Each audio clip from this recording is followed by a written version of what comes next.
The battlefield stretched endlessly under a blood-red sky, smoke rising from scorched earth where wolves had fought and fallen, bodies scattered across the terrain like broken monuments to violence and desperation. The air pulsed with residual aggression, thick with the metallic scent of blood and the acrid smell of fear that clung to everything, seeping into the soil and poisoning the very ground where hundreds of warriors had clashed in brutal combat. This was the Battle of the Shattered Borders, a conflict that would determine whether the unified Western territories would survive or fracture into chaos once more. The Montana borderlands had become killing fields, contested ground, where rebel forces challenged the authority of the AlphaKing himself, where loyalty was tested in blood and fire, where the future of every wolf pack in the region hung in the balance of this single desperate day. And every creature with sense had fled when the fighting erupted. Medics abandoned their supply wagons, leaving bandages and medicines scattered in the dirt as they ran for safety. Field surgeons who had sworn oaths to treat the wounded packed their instruments with shaking hands and retreated to the tree line, unable to face the carnage that awaited them. Rearguard soldiers, those tasked with protecting non-combatants, chose survival over duty and melted into the forest. Even veteran healers who had seen a dozen battles looked at the scope of devastation and made the calculation that staying meant dying, that there were too many wounded and too much danger, that discretion was not cowardice, but simple mathematics. The wounded cried out for help that would not come. Warriors who had fought with honor lay bleeding in the dirt, calling for medics who had already disappeared over the ridgeline. The dying reached out with trembling hands toward empty medical tents, their pleas growing weaker with each passing minute. Life drained into the thirsty earth. Every healer fled, every single one, except one. Lyra Ravenshade stood at the edge of the carnage, her silver hair whipping around her face in the hot wind that carried ash and desperation. She was 45 years old but looked younger, her violet eyes taking in the scope of devastation with a mixture of horror and determination that most would find incomprehensible. She had been traveling through these borderlands, as she always did, offering her healing services to poor villages that could never afford the official healers, sanctioned by the nobility, carrying her worn leather satchel filled with herbs and bandages that seemed pitifully inadequate now. She saw the fleeing medics running past her, saw the abandoned supply wagons, saw the empty medical tents flapping in the wind like white flags of surrender, saw the dozens of wolves crying out in agony, their voices raw with pain and fear, and the terrible knowledge that help was not coming, that they would die alone on this field because no one would stay to save them. Common sense screamed at her to run to preserve her own life, as any rational being would do. The fighting still raged in pockets across the field. Arrows flew, claws tore, blood sprayed. Staying meant probable death, either from stray violence or from sheer exhaustion trying to help too many wounded with too few supplies. But something deeper and more fundamental than survival instinct pulled at her chest, a compulsion she could not name but could not ignore. The same force that had driven her to heal even when she had nothing, even when her own pack had rejected her as worthless 12 years ago, even when the world had taught her that compassion was weakness and caring was currency wasted on those who would never value it. The sounds of the dying reached her ears, pleas for help in voices raw with pain, and she felt her hands beginning to glow with that familiar silver light that she had never fully understood, the gift that marked her as different, dangerous other. The gift that had gotten her parents killed and gotten her cast out and made her an exile wandering the territories with no pack, no home, no place to belong. She took a step forward, then another, walking directly into the chaos while everyone else ran away. Her boots crunched on broken weapons and displaced earth. Her simple traveling dress caught on debris, tore on sharp edges, became soaked with blood that was not her own. Her face streaked with ash and tears she did not remember crying. But still she moved forward, drawn by that inexplicable compulsion that had defined her entire existence, the need to heal that was stronger than her need to survive. The first wolf Lyra reached was a young soldier barely past his 20th year. His chest had been torn open by claws that had raked deep through muscle and scraped against bone. Blood pumped out in rhythmic spurts that meant he had minutes at best before death claimed him. His name tag read Swiftclaw Rowan. Just a boy really fighting in a war he barely understood because his alpha commanded it. His eyes glazed with shock and, fading fast, flickered toward her as she dropped to her knees beside him, her hands already moving to press against the catastrophic wound. She felt that familiar heat building in her palms, spreading up her arms like liquid silver running through her veins. The young wolf tried to speak to warn her, perhaps that she should not be here, but only blood bubbled from his lips. She shushed him, gently pouring her energy into his damaged body, watching with fierce concentration as the silver light intensified and began to knit torn tissue back together, coaxing his wolf healing to activate at an accelerated rate that should have been impossible.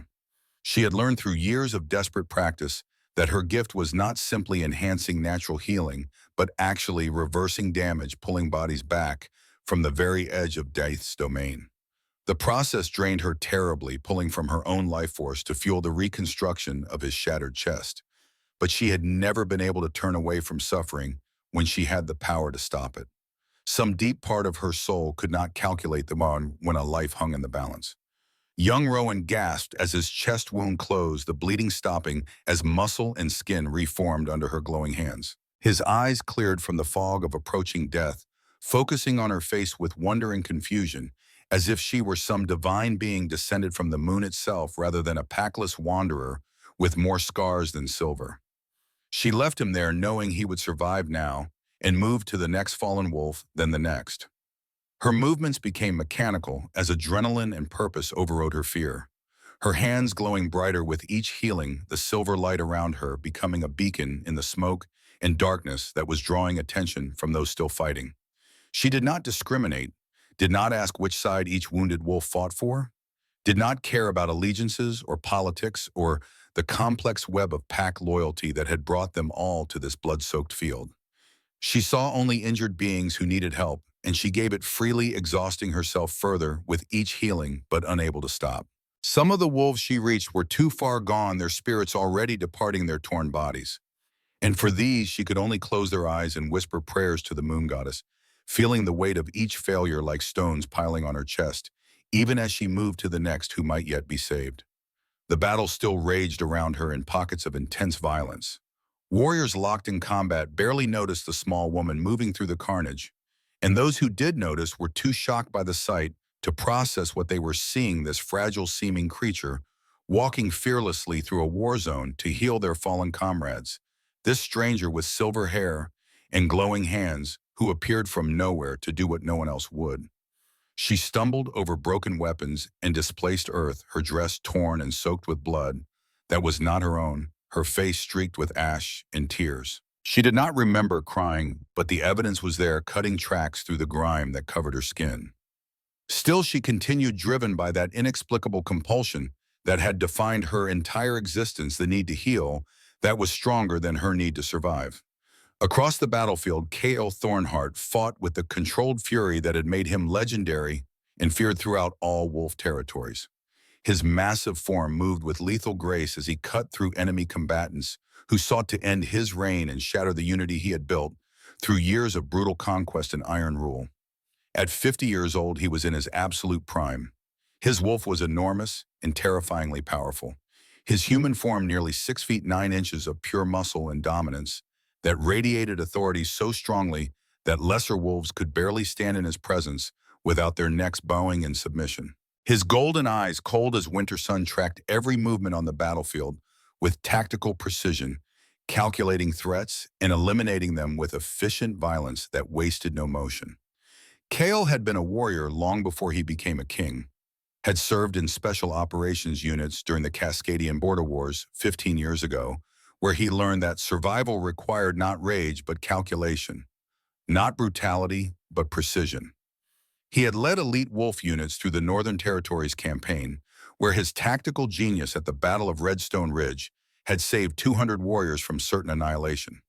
His reputation was built on competence as much as violence, on strategic thinking married to overwhelming force. He had unified the fractured Western Territories 5 years ago, bringing peace through overwhelming force and maintaining order through the certainty that rebellion would be crushed without mercy.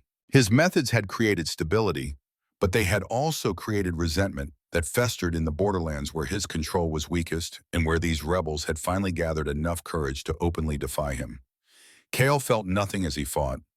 No joy in combat, no satisfaction in victory, only the cold calculation of necessary violence to maintain the peace he had purchased with blood. His heart had frozen 5 years ago, on the night his Luna died in his arms, her blood soaking into the earth while he howled his anguish to an indifferent moon. Celeste had been everything. His true mate, his anchor, his conscience, and his heart. And when she was taken from him in that ambush, something fundamental in KL had died with her, leaving only this cold, efficient machine that wore his face and ruled his kingdom with mechanical precision. It was Draven Ironfang, his beta and closest advisor, who first drew Kale's attention to the impossible sight moving through the battlefield carnage. The beta pointed with a blood-splattered hand toward a figure that seemed to glow with silvery light, moving between fallen warriors while fighting still raged around her. Kale's first instinct was to assume this was some new enemy tactic, perhaps a witch or dark healer sent to finish off his wounded warriors. He moved toward the figure with lethal intent, ready to eliminate this threat before it could do more damage. But as he got closer and his enhanced alpha vision pierced through the smoke and chaos, he saw something that made him pause mid-strike. The glowing figure was a woman, small and delicate compared to the massive warriors around her. Her silver hair marked her as unusual even among wolves, and she was not finishing off the wounded as he had assumed, but healing them.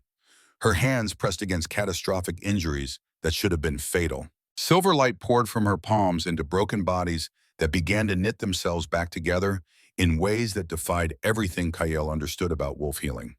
He watched transfixed, despite the battle still raging around him, as she moved from one of his fallen warriors to another, indiscriminately saving lives without regard for which side they fought on.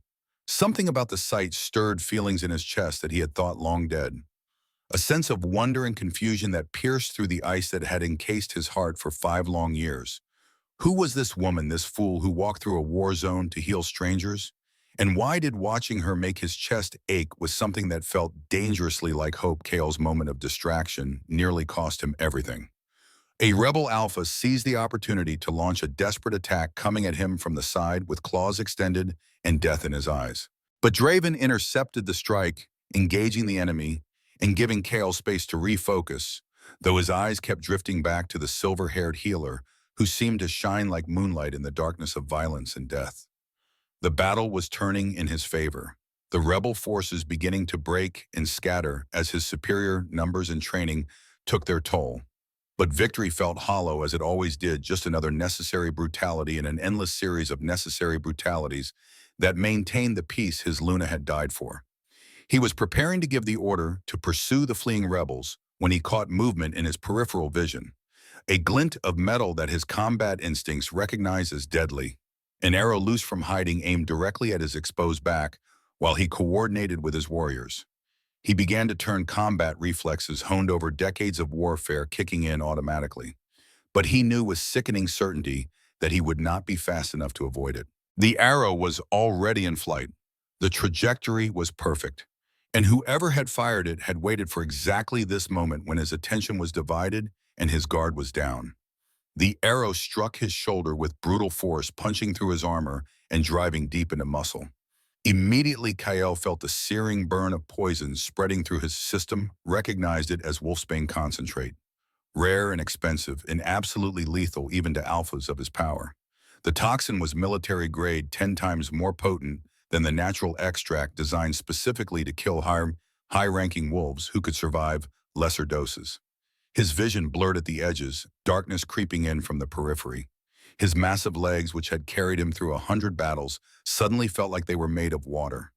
The strength that had never failed him drained away with terrifying speed as the poison raced toward his heart. He dropped to one knee, then both his massive form swaying as the paralytic component of the toxin began to shut down his voluntary muscle control. His warriors shouted in alarm. Draven roared orders trying to reach him through the press of combat. But Kael knew it was already too late. Wolfsbane concentrate induced cardiac arrest within 3 minutes. He had perhaps 90 seconds before his heart stopped beating. He had just enough time to think that this was a stupid way to die. Surviving the Cascadian Wars. Surviving the Battle of Redstone Ridge, where half his unit had been slaughtered. Surviving the Northern Campaign and a dozen challenges to his authority, and 5 years of brutal warfare to unify the territories. Brought down not by an honorable opponent in single combat, but by a coward's poisoned arrow from hiding. His vision narrowed to a tunnel. His hearing faded to a dull roar. He felt himself falling forward, felt the earth rising to meet him, felt his consciousness beginning to slip away into the darkness that waited to claim him. And then she was there. Lyra saw the massive wolf shifter fall and recognized him instantly as the AlphaKing himself based on the sheer presence he radiated even in collapse. Her healer instincts recognized the symptoms of wolfsbane poisoning immediately from the black veins, spreading from the arrow wound visible even through his torn armor. She knew with absolute certainty that he had minutes at most before the poison reached his heart and killed him, regardless of his alpha strength. She was running before conscious thought could intervene, her exhausted legs carrying her across the blood-soaked ground toward the most powerful and dangerous wolf in all the territories. The male whose reputation for ruthless violence made him a figure of terror in every pack story and cautionary tale. The king who ruled through fear and crushed opposition with mechanical efficiency, but she saw only a patient in mortal danger. Saw the black veins spreading, saw the paralysis setting in, saw death approaching with certainty unless someone intervened in the next 60 seconds. His beta and several elite guards formed a protective circle around their fallen king, weapons drawn and ready to kill anyone who approached. These were hardened warriors, veterans of countless battles, men who had killed without hesitation to protect their alpha. Their faces showed no mercy, no welcome, only cold readiness to eliminate any threat. But Lyra pushed through them with a boldness born of pure, desperate purpose, her voice carrying the authority that came from 12 years of emergency healing. The command that cut through panic and made even warriors hesitate. He has 90 seconds before the toxin reaches his heart. Move or watch your king die. The guards looked at each other uncertain. They did not know this woman, did not recognize her authority, did not understand why they should trust a stranger when their king lay dying. But something in her voice, some certainty and confidence, made them hesitate just long enough for her to drop to her knees beside Kael's massive prone form.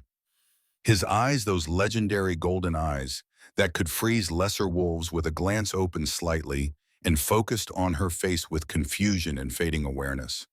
And Lyra felt something jolt through her chest at that eye contact, something primal and profound that had nothing to do with the healing she was about to attempt. A recognition that passed between their wolves in that instant, something that spoke to permanence and destiny and bonds that transcended conscious choice. But she did not have time to examine that feeling. 60 seconds. The clock was ticking. She ripped the arrow from his shoulder in one swift motion that made him grunt with pain despite the paralysis spreading through his system.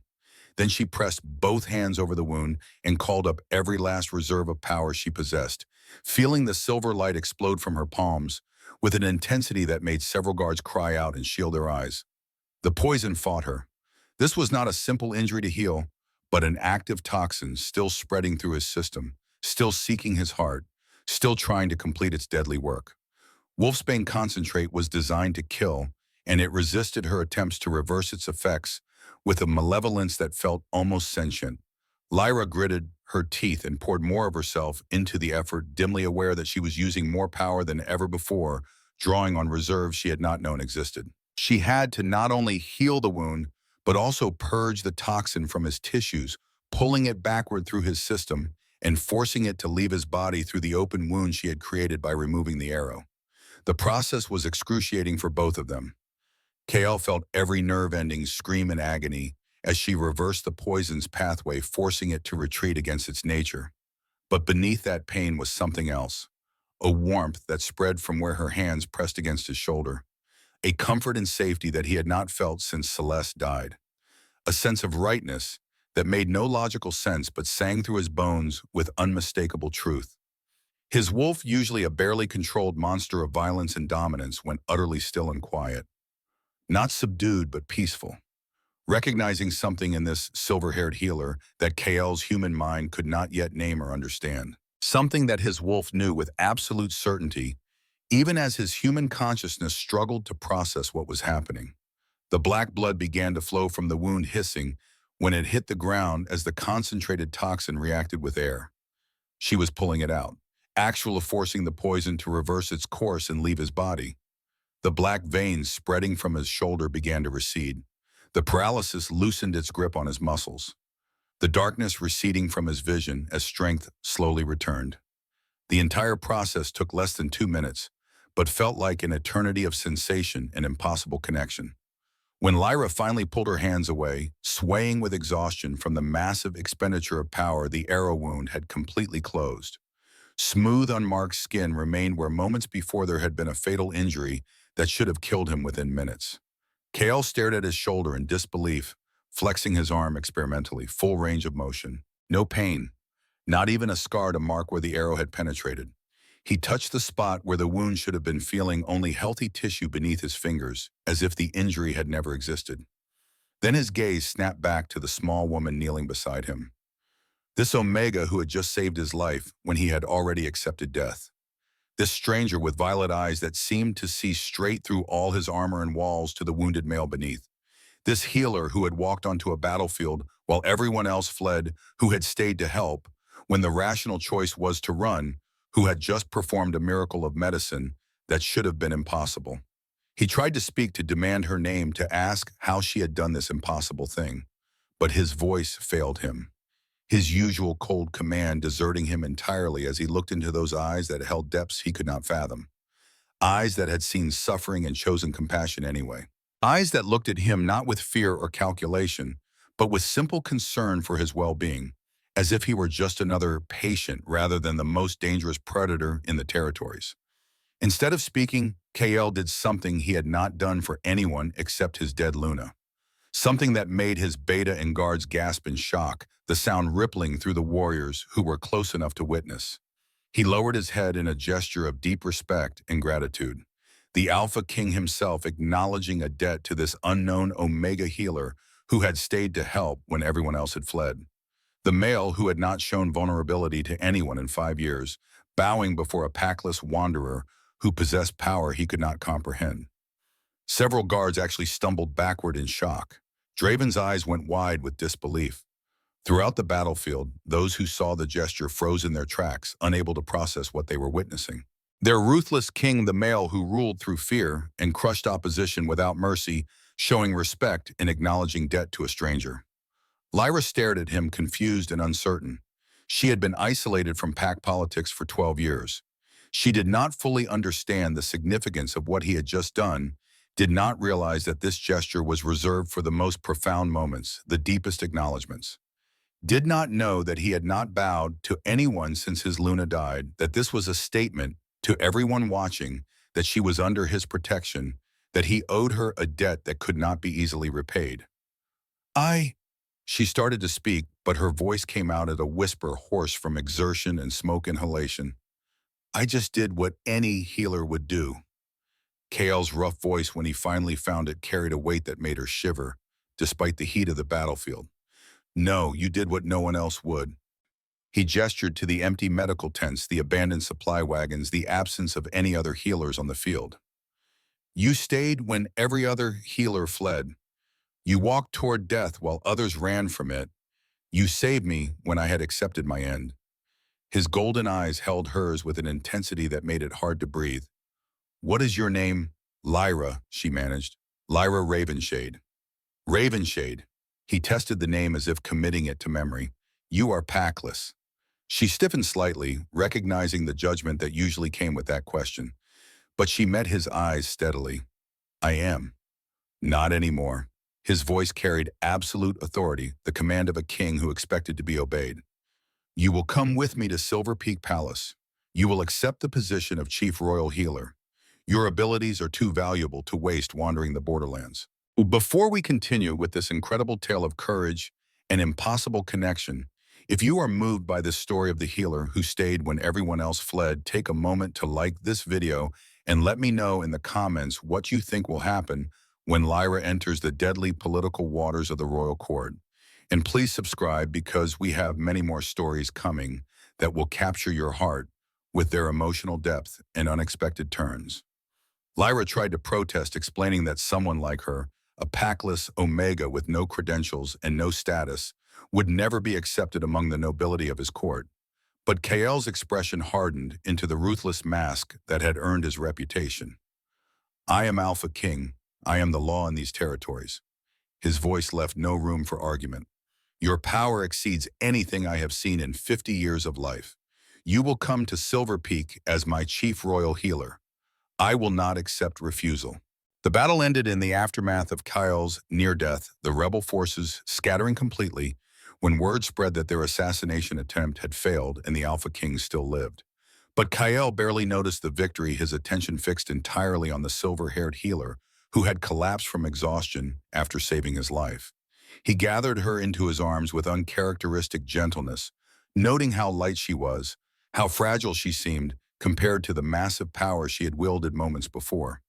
Something protective and possessive stirred in his chest that he immediately tried to suppress, telling himself it was merely gratitude and curiosity about her unprecedented healing abilities. The journey to Silver Peak Palace took 3 days. Lyra traveled in Kyle's personal carriage at his insistence, while his warriors surrounded them as honor guard. The other court members, who had accompanied the king to battle, whispered and speculated about this mysterious healer who had captured the AlphaKing's attention so completely. Draven Ironfang rode beside the carriage, and he proved to be surprisingly kind despite his intimidating appearance. At 6 feet 7 inches with scars covering his arms and face, he looked like violence incarnate. But he engaged Lyra in conversation about her healing techniques, his gruff voice carrying genuine interest, rather than the condescension she had grown accustomed to from higher-ranking wolves. "How long have you been wandering?" he asked during the second day of travel. 12 years, Lyra replied, watching the Montana landscape roll past through the carriage window. "Since my pack cast me out." Draven's expression darkened. "What pack casts out a healer? Especially one with your abilities." "Riverside Pack, after my parents died." She kept her voice neutral, though the memory still carried pain, even after all these years. "They blamed me. Said my healing was cursed, that I had brought death to my family. Said keeping me would bring more misfortune." "Fools!" Draven's voice carried absolute conviction. "They threw away a treasure because they were too stupid and superstitious to recognize its value." The simple validation coming from this hardened warrior, who had clearly seen enough violence to know the worth of a skilled healer, made her throat tight with unexpected emotion. On the third day, as they neared Silver Peak, Draven grew more serious. "I need to prepare you for what you're walking into. The court is not kind to outsiders, especially those who appear to have influence with the king." "I don't have influence," Lyra protested. "I just healed him." "You made him bow." Draven's voice was gentle but firm. "Do you understand what that means? He hasn't shown that kind of respect to anyone since Luna Celeste died 5 years ago. Every wolf who saw it understands the significance, even if you don't." He paused, choosing his words carefully. Before Celeste died, Ko was different. He was strong, yes, but he balanced that strength with compassion. He believed in justice, in protecting the weak, in using his power to serve rather than dominate. He and Celeste were working together on reforms that would have changed everything, giving voice to lower ranks, redistributing resources, creating opportunities based on merit rather than birth. Draven's expression grew darker. Then came that night 5 years ago. An ambush during what should have been a routine journey. The official story says it was random bandits, but I was there. I saw how they moved, how they fought. Too professional, too coordinated, too specifically focused on killing Celeste rather than robbing or capturing. Lyra felt her pulse quicken. "You think it was planned?" "I've always suspected." His voice dropped lower. "But I have no proof, and Ko was too destroyed by grief to see clearly. Something in him broke that night. The male who believed in compassionate leadership died with his mate. What remained was this cold, efficient machine that rules through fear and maintains order through certainty of punishment." He met her eyes directly. "You're the first thing in 5 years that's cracked that ice. I saw his face when he bowed to you. I've known him for 20 years, fought beside him at Redstone Ridge, saved his life during the Northern Campaign, and he's saved mine more times than I can count. I know him better than anyone alive, and I'm telling you, something woke up in him when you healed him. Something he's kept buried since Celeste died." Lyra processed this information, understanding slowly dawning. "The nobles won't like that." "The nobles will hate it," Draven confirmed, "especially those who benefited from his transformation into a ruthless authoritarian. They've had 5 years of his grief-driven policies maintaining traditional power structures. They won't want anyone reminding him of who he used to be or what he used to believe in. Silver Peak Palace rose from the landscape like a mountain of white stone and silver spires, beautiful and imposing in equal measure. It represented centuries of wolf sovereignty and power, built into the Montana Rockies themselves, a fortress that had never fallen to siege or assault. As they passed through the massive gates, Lyra felt simultaneously awed by its grandeur and intimidated by the hostile stares of the nobles and servants, who stopped to watch the AlphaKing return with this unknown Omega at his side. Kale installed Lyra in guest quarters that were far more luxurious than anything she had ever experienced. Rooms decorated with silk and fine furniture that felt alien and uncomfortable to someone who had spent 12 years sleeping in forest clearings and barn lofts. But he seemed to take satisfaction in her wide-eyed wonder at the accommodations, a small smile briefly softening his usually harsh features before the mask of cold authority slammed back into place. Tomorrow you will be presented at court and officially granted the position of Chief Royal Healer, he informed her, a title that has been vacant since the previous holder died 40 years ago. Lyra tried again to protest that she was unqualified for such an honor, but Kael leaned close, his presence overwhelming, his golden eyes boring into hers with an intensity that made her breath catch. I have seen what you can do, felt your power save me from certain death. You will accept this position and the authority that comes with it because I command it and because you have already proven you are the most skilled healer in my kingdom. The intensity in his voice suggested this was about more than just her healing abilities, that something deeper was driving his insistence on keeping her close. Lyra felt her breath catch at the proximity and the heat in his gaze before he abruptly pulled back and left her alone to rest and prepare for the political storm that was about to break over her head. The presentation at court the next day was exactly the disaster Lyra had feared. The throne room was packed with over 150 noble wolves who radiated disapproval and barely concealed contempt, as Kael formally announced that this unknown Omega would hold one of the highest positions in the palace, answering only to him and given authority over all matters related to healing and medicine throughout the kingdom. The whispers started immediately. Vicious speculation about what she had done to bewitch their king, suggestions that she had used dark magic or seduction to manipulate him. Several high-ranking nobles openly questioned the wisdom of giving such power to someone with no credentials, no pack, no verification of her claims beyond the AlphaKing's word.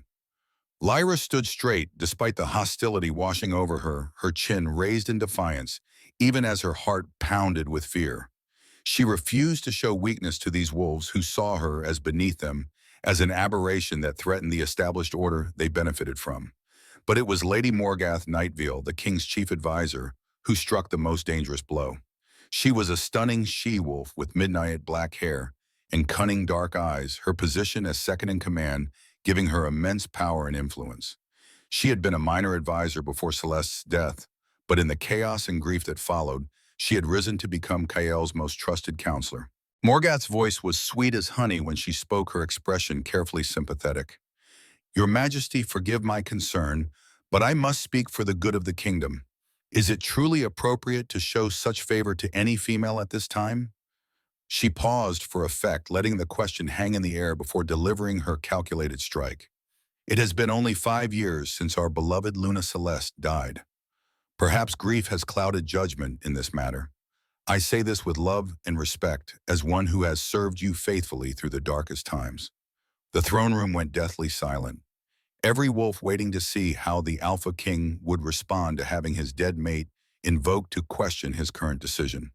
Morgath had done something no one else would dare use. Celeste's memory as a weapon, framed herself as a concerned ally, and put Kael in an impossible position where defending his decision might seem like disrespecting his first Luna's memory. Lyra watched as Kael's entire body went rigid, his hands gripping the arms of his throne with enough force to crack the stone.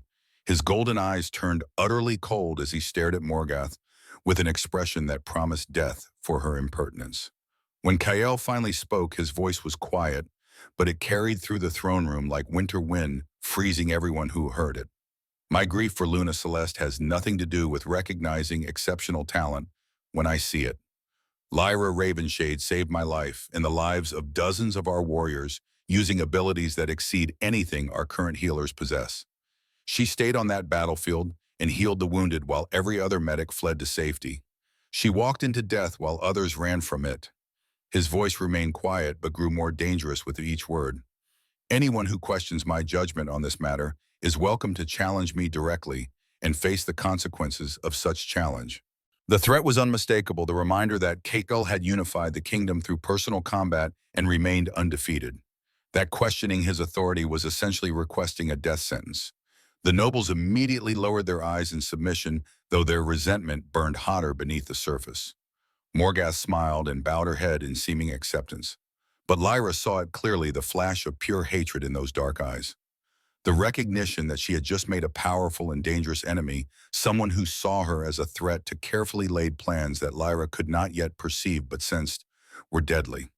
The ceremony concluded with Lyra formally accepting the position and swearing an oath of service to the crown, her voice steady despite her internal turmoil.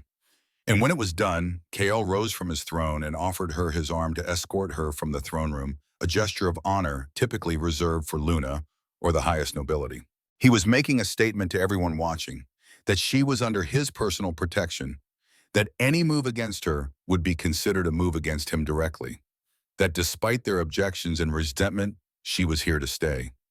As they walked through the corridors away from the throne room, Lyra could feel the weight of hostile stares following them, could sense the political machinations already beginning, the plots being formed, the dangers gathering like storm clouds. She had entered the viper's nest, and she had just been marked as prey. But looking up at Kyle's profile, seeing the determination in his expression, and remembering the way he had bowed to her on that battlefield, she found herself thinking that perhaps some things were worth the danger, that perhaps her purpose had always been leading her toward this moment, toward this wounded king and this broken kingdom that needed healing as desperately as any patient she had ever treated. Tomorrow her real work would begin. Tomorrow she would face the challenges that came with her new position. Tomorrow she would start navigating the deadly waters of palace politics while trying to fulfill the calling that had sent her onto that battlefield. But tonight, alone in her luxurious quarters that still felt strange and uncomfortable, Lyra allowed herself a moment to process everything that had happened. The battlefield, the dying king, the impossible healing, the bow that had changed everything, the dangerous woman who had marked her as an enemy, the court full of nobles who wanted her to fail, and through it all, those golden eyes that had looked at her with something that might have been wonder, might have been recognition, might have been the first crack in 5 years of frozen grief. She touched her hands, still feeling the echo of that silver light, still sensing the connection that had formed when she pulled him back from death's threshold. Something had passed between them in that moment, something profound that neither of them fully understood yet, but that would shape everything that came after.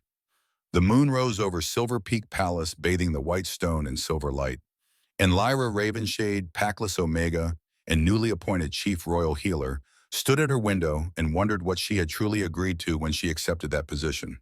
Whatever came next, whatever dangers and challenges awaited, she knew one thing with certainty. She had stayed on that battlefield when everyone else fled. She had walked into death to save lives. She had healed the most dangerous predator in the territories and made him bow in respect. And she would not run now, no matter how many vipers hid in this beautiful palace, no matter how deadly the game she had just entered. Because running was not in her nature, and healing was not just what she did, but who she was. The healer who stayed when everyone else fled. The healer who made the AlphaKing kneel. The healer who would change everything, though neither she nor anyone else understood that yet. Her story was just beginning. The healing ward that Lyra established in the eastern wing of Silver Peak Palace became a revolution wrapped in bandages and silver light. She took over an old, unused section that had once housed royal apartments before the previous king had expanded the palace westward. The noble healers who had enjoyed their privileged positions for decades watched with growing horror as this Packless Omega transformed their carefully guarded domain into something they barely recognized. Her first act was to throw open the doors to everyone, not just nobility with their minor complaints and requests for youth-preserving tonics, but servants with infected wounds they had hidden for fear of losing workdays, soldiers with injuries they had been told to simply endure, commoners from the surrounding settlements who had never been allowed past the palace gates for medical care. The head of the noble healers, a pompous male named Aldrich Silverbrook, who had held his position through family connections rather than skill, confronted her on the third day. He found her treating a young kitchen servant girl who had burned her hands badly on a cooking pot, the silver light flowing from Lyra's palms as she reversed the damage to the child's skin. "This is highly inappropriate," Silverbrook announced, his voice dripping with disdain. "The palace healing facilities are reserved for those of rank and station. You cannot simply open our doors to common servants and expect us to waste our expertise on such trivial matters." Lyra finished healing the girl's hands, watching as the angry red burns faded to healthy pink skin before turning to face him. Her violet eyes were calm but held steel beneath the surface. Suffering doesn't respect hierarchy. A burn hurts just as much whether it's on noble hands or servant hands. And I see no trivial matters here, only patients who need care. "You're diluting our standards with them," Silverbrook protested. "The nobility has always had privileged access to the best healers. That's how civilization functions. The superior receives superior care. That's how corruption functions." Lyra's voice remained calm, but it carried an edge that made several nearby healers stop their work to listen. "Medicine is a right, not a privilege. Any healer who refuses to treat a patient based on their birth rank rather than their medical need will be dismissed from this ward immediately." Silverbrook's face turned purple with rage. "You cannot dismiss me. My family has served the royal healers for 4 generations. I will go to the AlphaKing himself and—" "Go ahead," Lyra interrupted quietly. "And when you're standing before him, explain why you believe a child's burned hands aren't worth your time because she was born to the wrong family. Explain why your pride matters more than her pain. I'm curious to hear how that conversation ends." Silverbrook stormed out along with 3 other noble healers who shared his views. They did go to Kyle, who listened to their complaints with that cold, expressionless face that had become his default in the years since Celeste died. Then he asked a single question that ended the discussion. Did Chief Healer Ravenshade refuse to treat someone who needed care? "No, Your Majesty, but she's treating everyone regardless of." "Then her methods are her own to determine. You're dismissed." Word of the exchange spread through the palace within hours. Kale had backed Lyra, absolutely, making it clear that any healer who refused to follow her directives would be removed immediately. It won her loyalty from the lower classes and fury from the nobility, who saw their privileged access being diluted. But Lyra didn't have time to worry about politics. The ward filled rapidly with patients who had been suffering in silence for years, afraid to seek help they believed they didn't deserve or couldn't afford. She implemented a triage system, teaching the younger healers to recognize critical versus urgent versus stable cases, to prioritize based on medical need rather than social status. She worked exhausting hours, often 16 or 18 per day, treating dozens of patients while simultaneously training a new generation of healers recruited from all backgrounds. She taught them wound debridement techniques, infection control protocols, bone-setting procedures, herbal pharmacology. She was building something that had never existed before, a healing system that served all people, not just the privileged few. The work pushed her to the edge of collapse more than once. Her gift required her own life energy to fuel the healing, and there were only so many hours in a day, only so much power she could channel before exhaustion claimed her. Twice in the first 3 weeks, she worked until she simply passed out in the middle of the ward, her body shutting down from the accumulated strain. Both times it was Kale who found her, who lifted her unconscious form with surprising gentleness and carried her back to her quarters, staying until she woke. The second time he was there, when her eyes opened, his face haggard with an emotion that looked dangerously close to fear. "You will stop this," he commanded, his voice rough. "You're no use to anyone dead from exhaustion." "People need help," Lyra protested weakly, trying to sit up. He pressed her back down with one large hand on her shoulder. "They need you alive and functional, not worked to death in the first month. You will limit yourself to 12-hour shifts.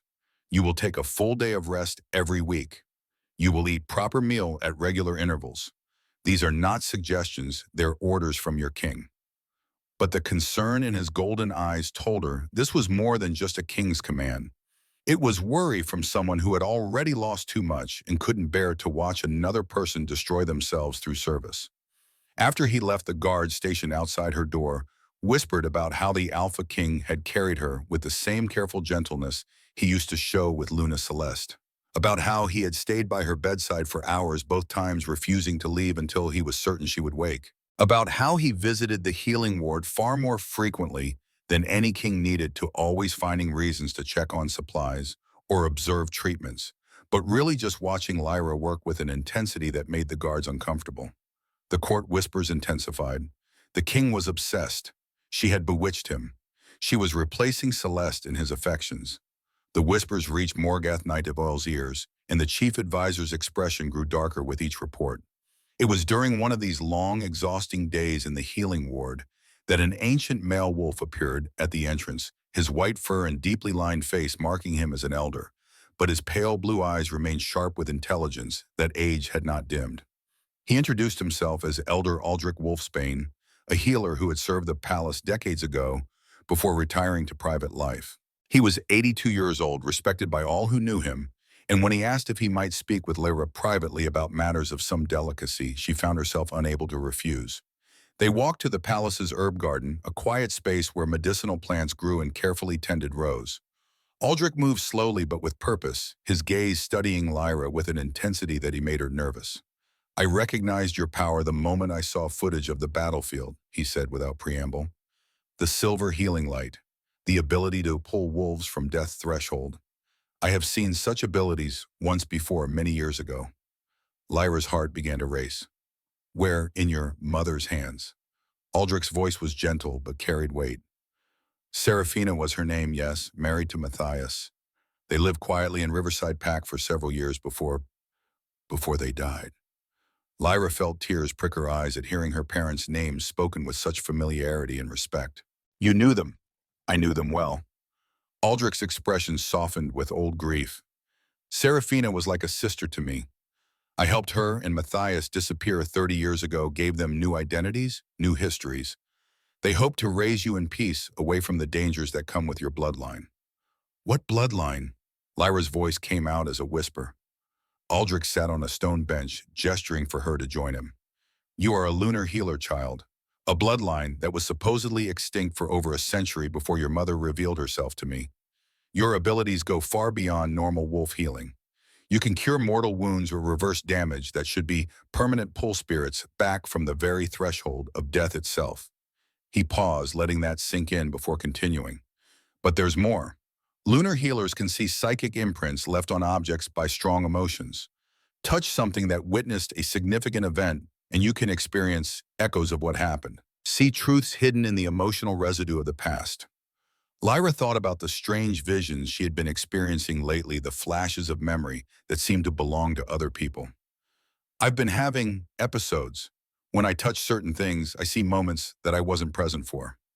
"Your psychic gift is awakening," Aldrich confirmed, "triggered by the intensity of recent events and your growing connection to the Alpha King.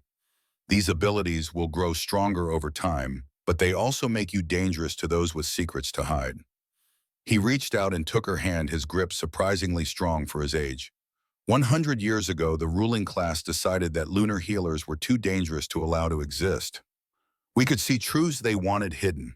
We challenged established hierarchies by healing those who were supposed to die, by revealing conspiracies through psychic vision, by disrupting carefully constructed power structures. So they hunted us systematically until we were thought extinct. "My parents," Lyra's voice broke, "were discovered 12 years ago." Aldrich confirmed, his voice heavy with old pain. "Someone tracked them down, made their deaths look like an accident, but I knew better. Your pack cast you out partly from superstitious fear of your abilities, but also to protect themselves from being targeted as well." He squeezed her hand. "I loved your mother like a sister. I watched helplessly as she and Matthias were hunted. I will not stand by and watch their daughter face the same fate without giving her the knowledge and tools to defend herself." Over the following weeks, Aldrich taught Lyra to control and focus her psychic abilities. He showed her how to deliberately open herself to the impressions left on objects, how to separate her own consciousness from the memories she was experiencing, how to protect her mind from being overwhelmed by traumatic visions. Strong emotions leave the deepest imprints, he explained. Joy, terror, rage, love, these create echoes that can last for decades or even centuries. Death is the strongest imprint of all. When someone dies with unfinished business or powerful emotions, those final moments burn themselves into the surrounding environment. But he also warned her gravely, this gift will draw danger to you. There are, well, those in position of power who have secrets they will kill to protect. Truths that a lunar healer's visions could expose. You must be careful, child. Use this ability wisely and sparingly, or you will paint a target on your back that not even the Alpha King's protection can remove. Lyra absorbed the training, practicing in secret learning to touch objects and read the emotional imprints they contained. The palace was old, and its walls held centuries of secrets. She saw fragments of joy and sorrow, triumph and betrayal, love and murder echoing through the stones. Meanwhile, Kale struggled with emotions he had thought frozen beyond recovery. He found excuses to visit the healing ward multiple times each day, ostensibly to check on operations or discuss supplies, but really just to see her, to watch her work with that infinite patience and compassion that reminded him painfully of who he used to be before grief turned him into something cold and ruthless. One evening he found himself in the war room with Draven supposedly planning border security, but really just staring at maps without seeing them. You're different, Draven observed, his gruff voice carrying a hint of satisfaction. Less frozen. There's something warming in you that's been ice for 5 years. Kale tried to deflect.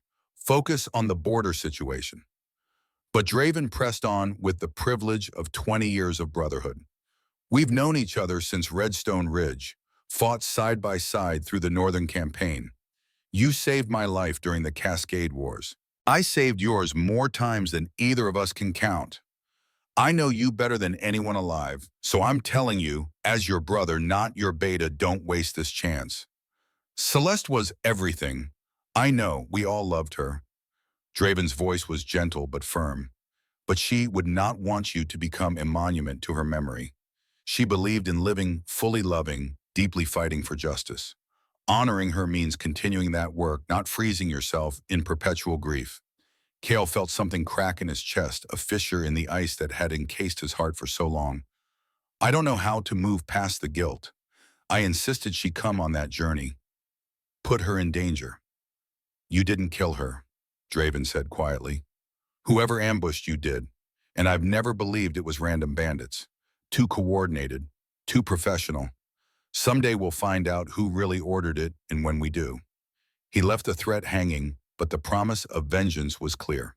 But it was late one night, unable to sleep, that Lyra made a decision that would change everything. She had been thinking about Celeste's death, about Draven's suspicions, about the way Kale carried guilt like a physical weight. She needed to know the truth, not just for her own curiosity, but because she sensed that this unhealed wound was the key to everything, to Kale's frozen heart, to the kingdom's harsh policies, to the resistance she faced from nobility.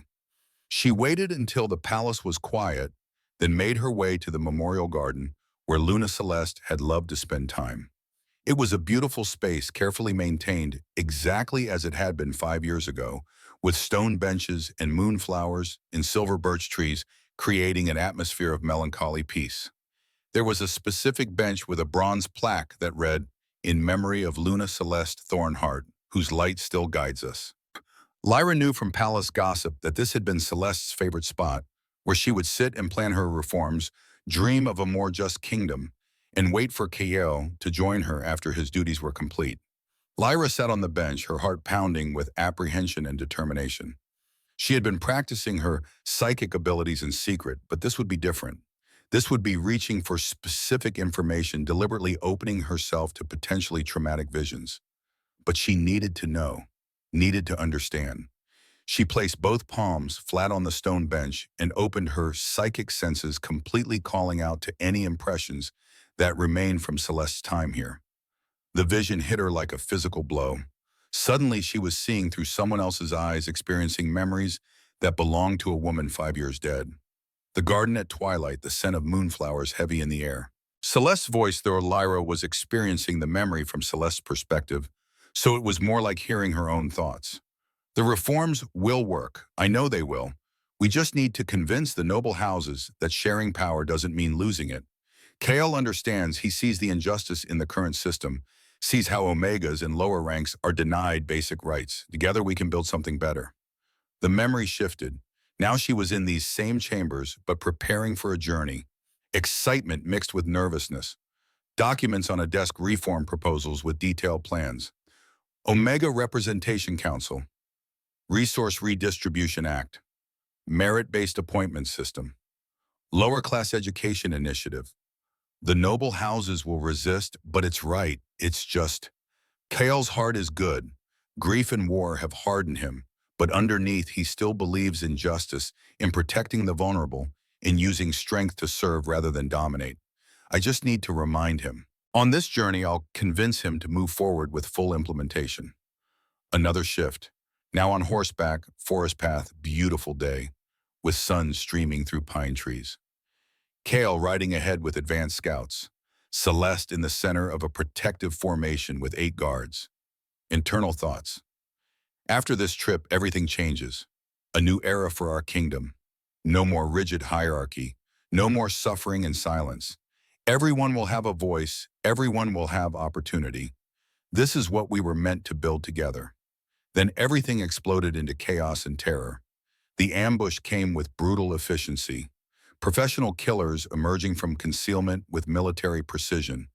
Not random bandits, but trained warriors moving with coordinated purpose. And Lyra felt Celeste's horrified realization in that frozen moment. This was planned. They knew our route. They knew our guard formation. Someone betrayed us. Someone wants me dead. The attackers focused on Celeste, specifically ignoring opportunities to strike at guards in favor of pressing toward her. Her escort fought desperately, but they were outnumbered and outmaneuvered. Celeste tried to defend herself, managed to injure 2 attackers, but there were too many. The fatal wound came from behind a blade thrust between her ribs, angled upward toward her heart. Professional, precise, designed to kill quickly. She fell from her horse, blood spreading across her dress. Heard Kyle's roar of rage and anguish as he returned from his forward position, too late to prevent the attack, but in time to slaughter the remaining assassins with savage fury. Then she was in his arms, her blood soaking into the earth, feeling her life slipping away. Seeing his face above her, watching him break in real time, watching grief and rage twist his features into something she barely recognized. Her final thoughts as consciousness faded were not for herself but for him. I'm sorry, my love. This will destroy you. You'll turn cold, ruthless, everything you swore you'd never become. The reforms will die with me. They won. Whoever did this, they won. Please, please don't let grief consume you. Please keep fighting for justice. Please remember who you are. Please live. The vision released Lyra abruptly, throwing her back into her own consciousness. She found herself on the ground beside the bench, gasping and sobbing, overwhelmed by the intensity of experiencing someone else's death. But beneath the grief was burning certainty that crystallized into unshakable conviction. This was assassination. Professional, planned, executed with precision. Someone from inside the palace proper had to have provided the route information, the guard assignments, the timing. Someone with power and access. Someone who benefited from Celeste's death and the subsequent policies that had followed. Someone who was still here, still in power, still threatened by anyone who might remind Kale of who he used to be or what he used to believe in. Lyra pulled herself together slowly, her mind racing. She needed to find proof, needed to identify who had orchestrated Celeste's murder. Because this truth was the key to everything, to healing Kale's deepest wounds, to freeing him from the guilt that had poisoned him for 5 years, to understanding the forces that would oppose her and why. She began investigating carefully over the following 2 weeks, using her position as chief healer to access areas of the palace that would otherwise be restricted. Medical supply audits gave her reason to review financial records. Training new healers gave her excuse to question longtime servants and guards about palace history and operations. She was looking for patterns. Who had opposed Celeste's reforms most vocally? Who had consolidated power after her death? Who had the access and influence to arrange an assassination and keep it secret for 5 years? The evidence began to point in one direction. Morgath Nightville had been a minor advisor before Celeste's death, but she had risen to chief advisor within months of the assassination. She had guided every major policy decision for 5 years, always toward maintaining traditional power structures. She had the access, the motive, and the cunning. But Lyra needed confirmation, needed something more concrete than circumstantial evidence and suspicion. She made a decision that was either very brave or very foolish. She would arrange a private meeting with Morgath under the pretense of seeking advice about palace politics. 3 days after the poisoning, Kael had barely left Lyra's side. He told himself it was simply ensuring the chief healer recovered properly, but Draven's knowing look suggested his beta saw through that excuse. It was during one of these moments when Lyra was sleeping and Kael sat in the chair beside her bed watching her breathe that he allowed himself to acknowledge what he had been denying. The connection he felt to this silver-haired healer went beyond gratitude for saving his life. It was deeper, more primal. His wolf recognized something in her that his human mind struggled to accept, the resonance of a true mate bond beginning to form. He had felt this once before with Celeste. That click of recognition, that sense of rightness, that pull toward another person that transcended logic or choice. And the realization terrified him because accepting it felt like betraying Celeste's memory, like admitting that he could move past her death, like opening himself to the possibility of that kind of devastating loss again. When Lyra's violet eyes finally opened and focused on his face, he saw something shift in her expression. Recognition of his vigil, understanding of what it meant, and beneath that her own fear and confusion about the connection growing between them. "Why did you bring me here instead of the healing ward?" she asked quietly, her voice still hoarse from the poison's effects. Kael stiffened, suddenly aware that he had brought her to his private chambers for the second time. The rooms he had preserved exactly as they had been when Celeste was alive. The space he had sworn no one else would ever occupy because it was sacred to her memory. He had no rational explanation, no logical reason why instinct had driven him to bring Lyra here to his most private space, to surround her with his scent and keep her close where he could protect her. The lack of explanation was itself revealing, suggesting that the connection between them had grown far beyond what either had acknowledged or intended. "I needed you close," he admitted roughly, "where I could be certain you were safe." Lyra reached up slowly, her hand trembling, slightly from weakness, and touched his face with gentle fingers.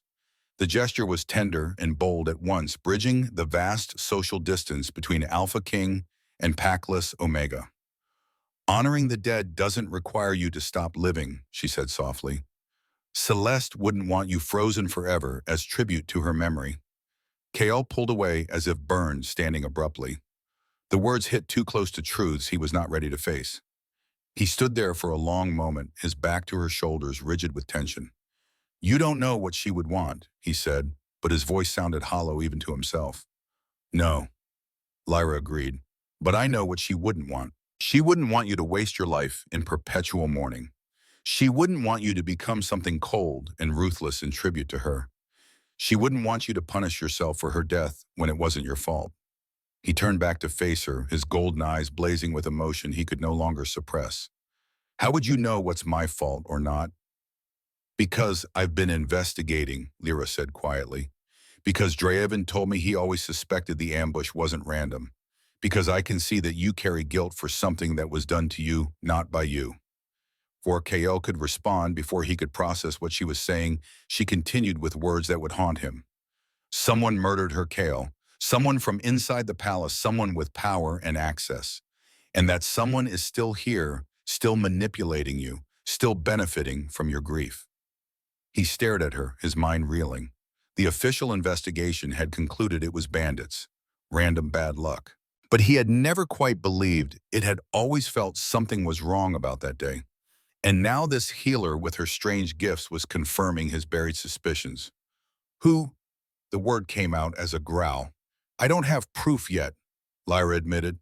"Only patterns and suspicions. But I'm going to find the truth. I promise you that."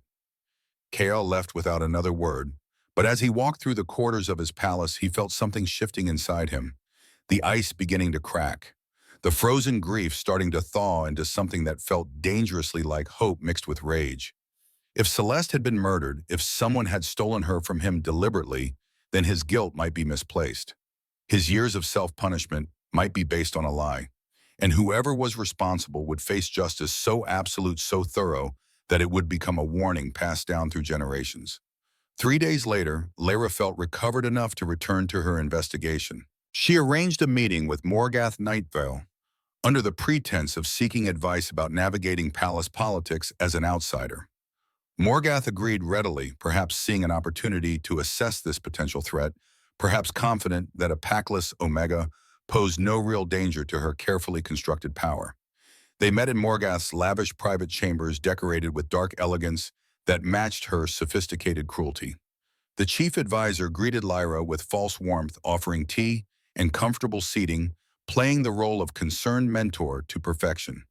They talked about court dynamics, about noble house relationships, about the challenges of implementing new policies in a traditional system.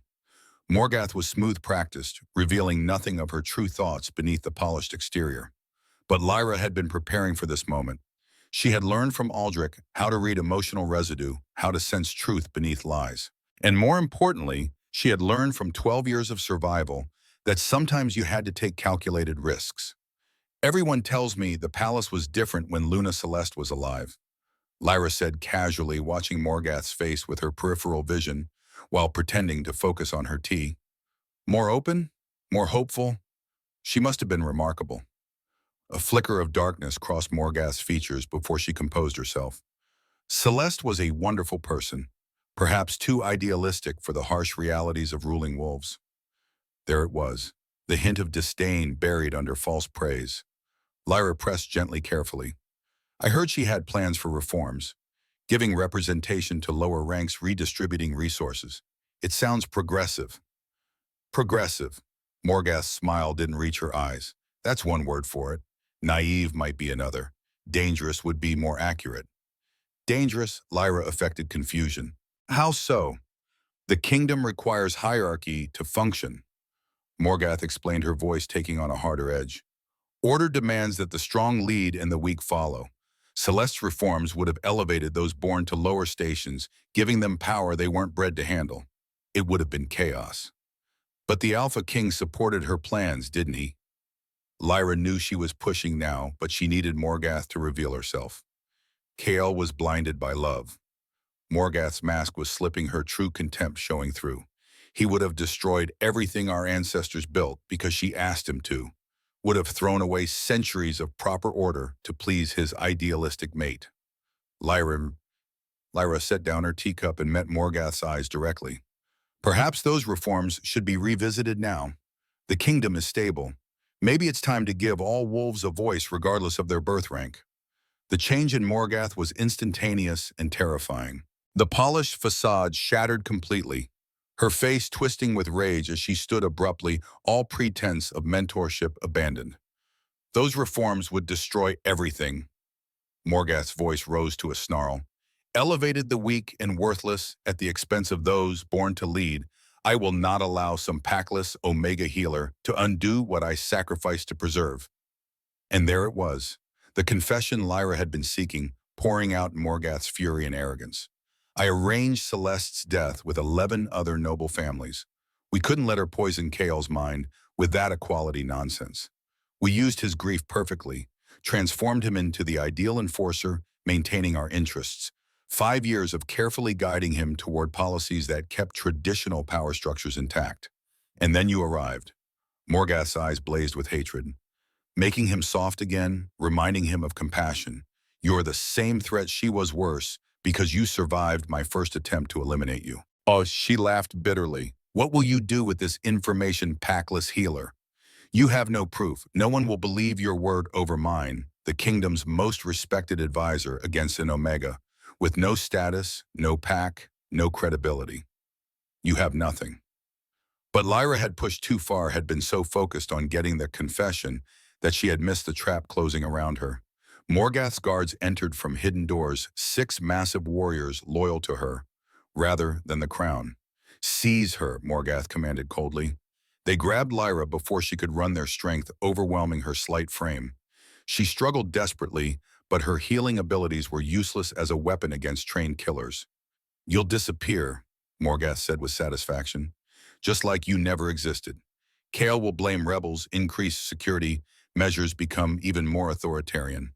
Perfect. and this time I'll make certain you don't survive to threaten my work again.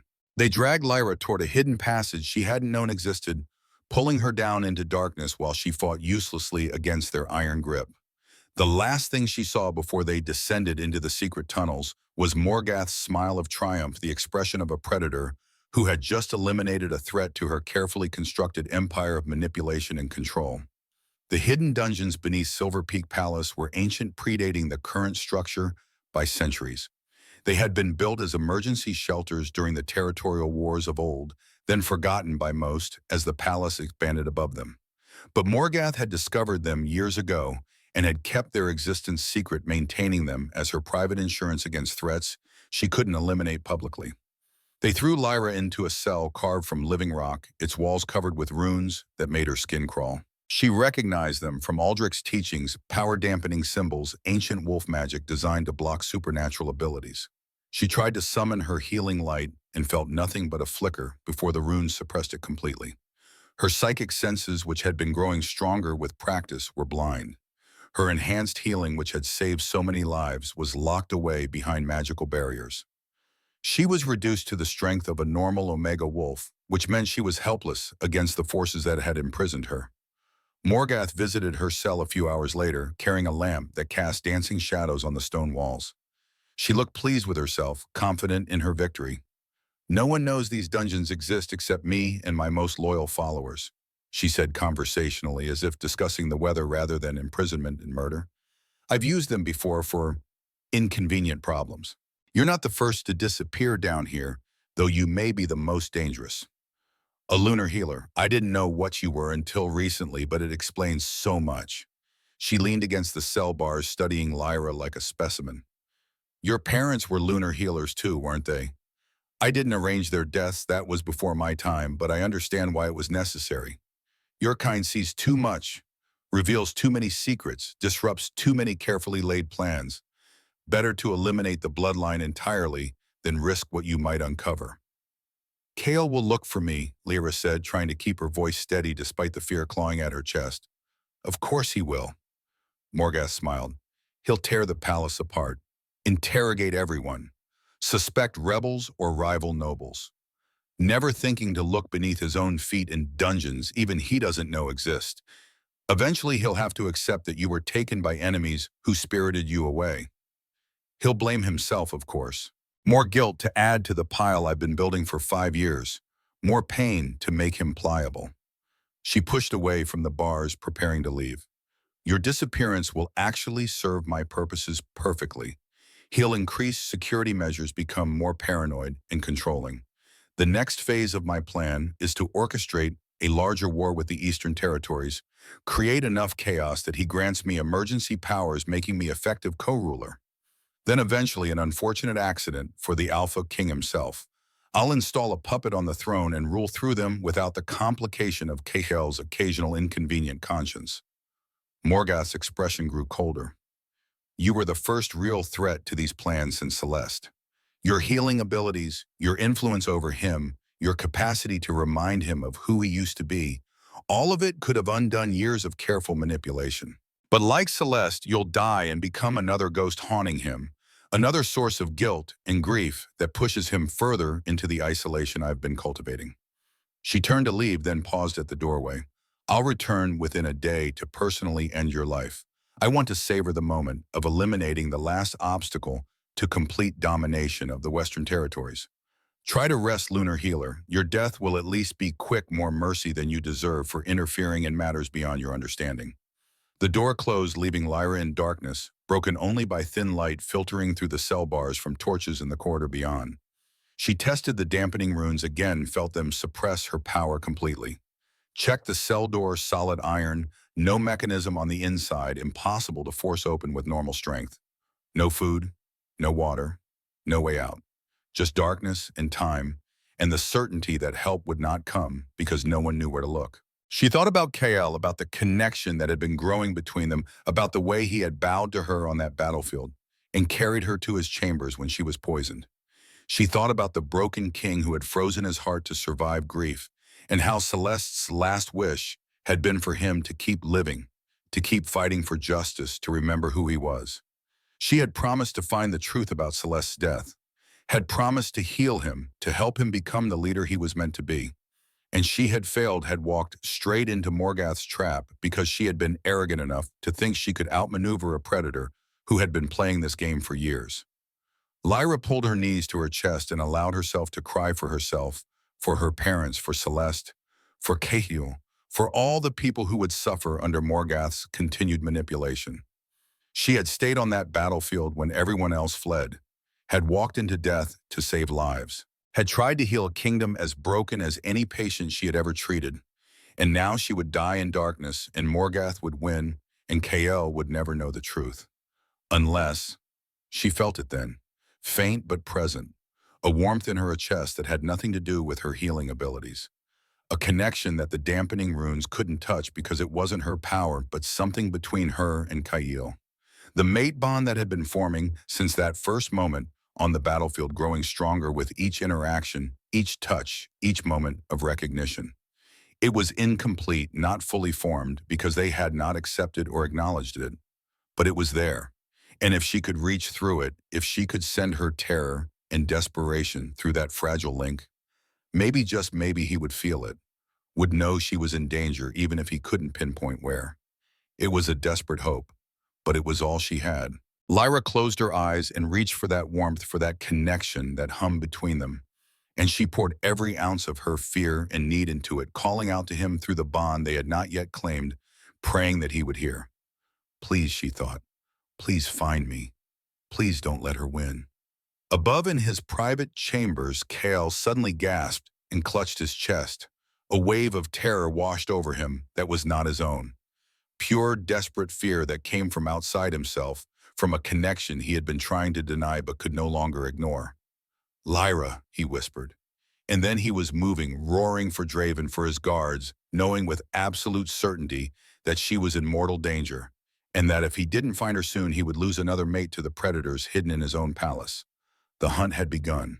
And this time the AlphaKing would not rest until he had torn apart every stone in his kingdom to find the healer who had made him kneel, who had cracked the ice around his heart, who had shown him that living was not a betrayal of the dead, but the highest tribute he could pay to their memory.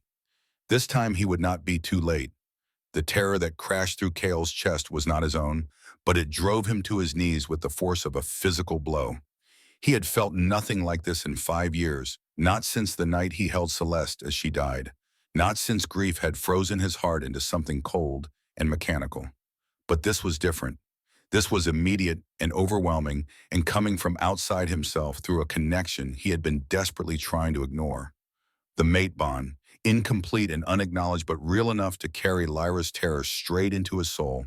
He was on his feet and moving before conscious thought could catch up, throwing open his chamber doors with enough force to tear them from their hinges.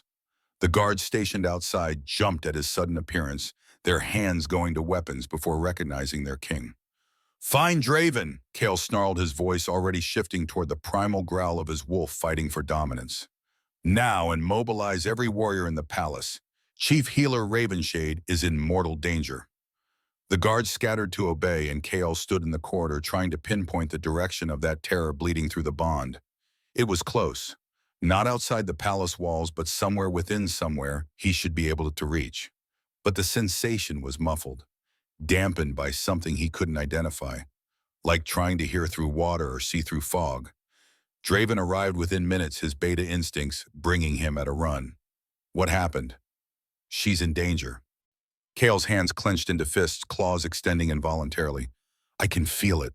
Absolute terror. She's somewhere in the palace, but I can't pinpoint the location. Something's blocking the bond. Draven's expression hardened instantly into combat readiness. When did you last see her? This morning in the healing ward. She said she had administrative work to complete. Kael's mind raced, trying to remember details. She was meeting with someone. Who was she meeting with? One of the younger healers was summoned and questioned. She reported nervously that Chief Healer Ravenshade had mentioned having tea with Lady Morgath Nightveil, the chief advisor, to discuss palace politics. That had been 6 hours ago, and no one had seen Lyra since. The name sent ice through Kael's veins. Morgath, his most trusted advisor for 5 years. The woman who had guided him through grief and helped him maintain order. The woman who Lyra had hinted might be connected to Celeste's death. "Bring me Morgath," he commanded, "now." But Morgath Nightvale was nowhere to be found. Her chambers were empty, her personal guards absent from their usual posts. A search of her quarters revealed documents hastily burned in her fireplace, ash still warm, financial records showing unexplained expenditures, correspondence with various noble houses discussing the problem of reform and maintaining proper hierarchy, and a map, hidden in a locked drawer that Kael's warriors broke open without hesitation. A map of the palace showing levels and passages that did not appear in any official architectural plans, ancient dungeons that predated the current structure, forgotten by everyone except those who had reason to use them secretly. Kael stared at the map, rage and hope warring in his chest. "She's down there. Morgath has her in dungeons that even I didn't know existed in my own palace." Draven studied the map grimly. Multiple entry points, but all heavily fortified if Morgath planned for this. She could have dozens of loyal guards blocking access. "I don't care if she has hundreds." Kael's voice was quiet but carried the promise of absolute violence. "Nothing will stop me from reaching her. Mobilize squads to cover all entry points. We go in simultaneously. Anyone who resists is an enemy of the crown." 20 minutes later, Kael stood at the entrance to a forgotten passage hidden behind a false wall in the palace archives. Draven had taken 20 warriors to the second entrance point through the old wine cellars. Other squads were positioned at 3 additional access points that the map revealed. The passage was narrow, forcing even Kael to stoop slightly as they descended. The air grew colder with each step, and he could smell old blood and fear soaked into the stones. How many had Morgath imprisoned down here over the years? How many inconvenient problems had disappeared into these forgotten depths, while he remained ignorant in the palace above? They encountered the first guards at the bottom of the stairs. 6 warriors wearing Morgath's house colors rather than royal livery. Kael recognized them as members of her personal security detail wolves who had always seemed a bit too loyal to the chief advisor rather than the crown. "Stand down," Kael commanded, his voice carrying alpha authority that should have compelled immediate obedience. "Your mistress is charged with treason. You have one chance to surrender." The guards exchanged glances, then drew weapons. Their answer was clear. What followed was brief and brutal. Kael had been holding back his rage for hours, channeling it into cold purpose, but now it exploded outward in a wave of violence that was both calculated and savage. He was a warrior who had survived the Battle of Redstone Ridge and the Northern Campaign, who had unified fractured territories through personal combat. These guards, loyal and well-trained though they might be, were no match for an AlphaKing who fought with the desperation of a male who might lose his mate.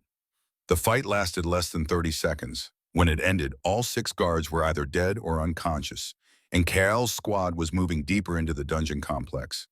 They could hear sounds of combat from other directions. Draven's team had encountered resistance as well.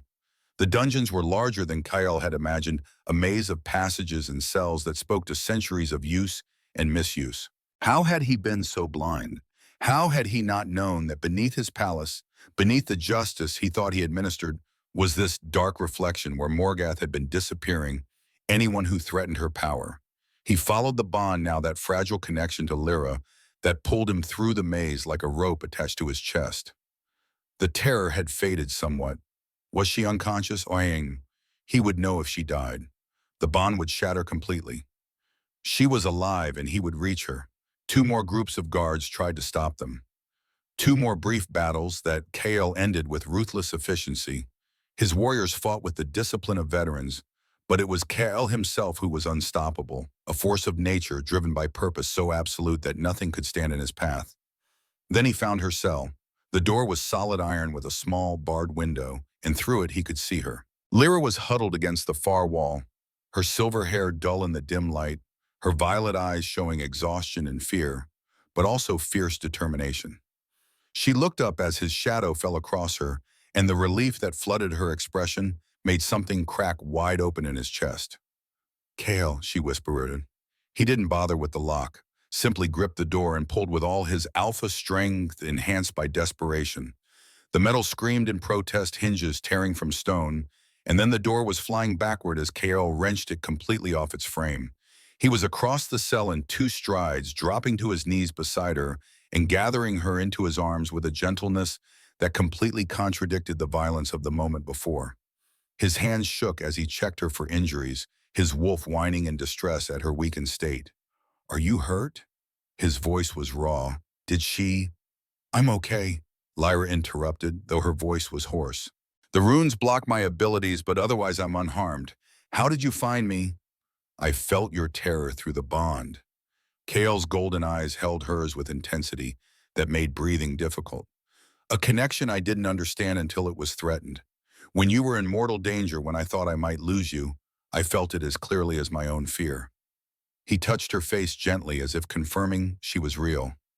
"I've been trying to deny what's between us, trying to convince myself it was just gratitude or attraction or anything other than what my wolf knew from the moment you healed me on that battlefield. But I can't deny it anymore. You're my mate, Lyra, my true mate, and I will burn down this entire palace before I let anyone take you from Bino." Before Lyra could respond, Draven appeared at the cell entrance. "We've secured the dungeons. 23 guards surrendered, 8 dead who chose to fight, and we found Morgath attempting to flee through the wine cellar passage." Kale's expression went cold. "Take her to the main palace dungeon, under maximum guard. Nico. She is charged with high treason, conspiracy murder of Luna Celeste, and attempted murder of Chief Healer Ravenshade. She will stand trial before the full court." He lifted Lyra in his arms, ignoring her weak protests that she could walk. "And mobilize every warrior we have. Morgath didn't act alone. We're arresting every noble house that participated in this conspiracy. No one escapes. No one is protected by rank or station. Justice will be absolute." The following 3 days were chaos as Kael's warriors arrested 23 nobles from 12 different families, all implicated by evidence found in Morgath's hidden archives. The palace transformed into a fortress with guards at every entrance and patrols in every corridor. No one entered or left without authorization. The kingdom held its breath, waiting to see what would happen next. Kael had healers check Lyra thoroughly, but aside from exhaustion and dehydration, she had not been physically harmed. He insisted she stay in his chambers where he could be certain of her safety, and this time neither of them pretended it was simply practical. The mate bond that had saved her life hummed between them constantly, now acknowledged if not yet fully claimed. On the 4th day, the trial began. The throne room had never been so packed. Every noble who wasn't under arrest demanded entrance, along with representatives from common folk who had heard whispers of what was being revealed. Kael had ordered magical viewing spheres set up in every major settlement, ensuring that every wolf in the Western Territories could witness what was about to unfold. This would not be justice delivered in shadows. This would be truth exposed to light so bright that no one could claim ignorance afterward. The throne room held over 800 standing with thousands more watching through the viewing spheres. Guards lined every wall, hands on weapons, ready to intervene if the proceedings turned violent. The tension was electric anticipation mixed with dread as the kingdom waited to learn just how deep the conspiracy had gone. Morgath Nightingale stood in chains at the center of the room, stripped of her fine clothing and dressed in simple prisoner's garb. 11 other nobles stood beside her in similar restraints. Lord Thaddeus Greymark, Lady Veronica Silverbrook, Baron Marcus Ironhill, and 8 others representing some of the most powerful families in the territories, all of them accused of crimes that carried a death sentence.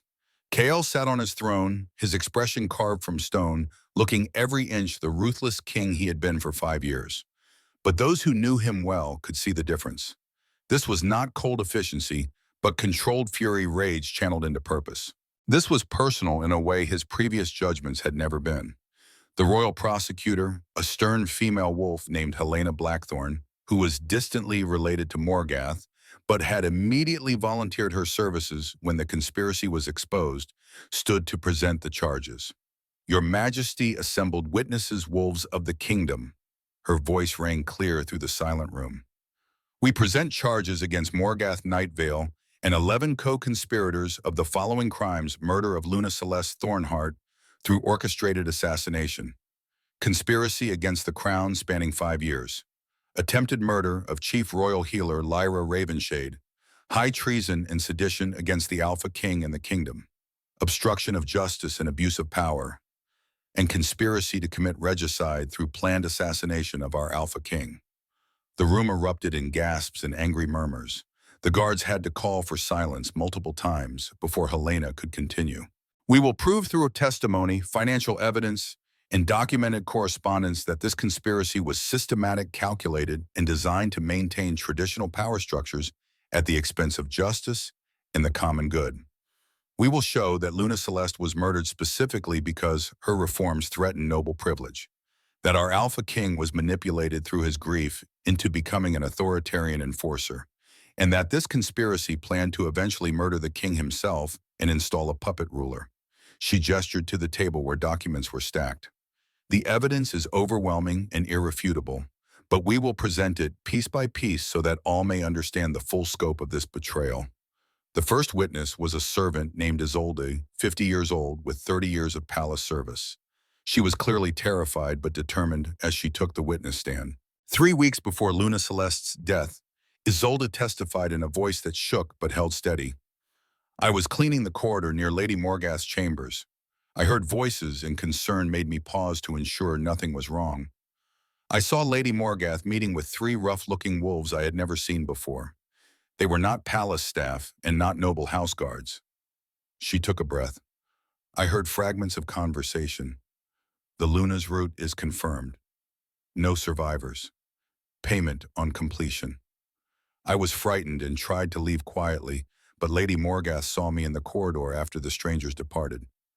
Isolde's voice dropped to barely above a whisper. She threatened my daughter's life if I spoke of what I heard. My Alara was pregnant at the time with my first grandchild. I was a coward. I stayed silent because I was afraid. I am deeply sorry. I should have spoken regardless of the cost. Morgath tried to interrupt.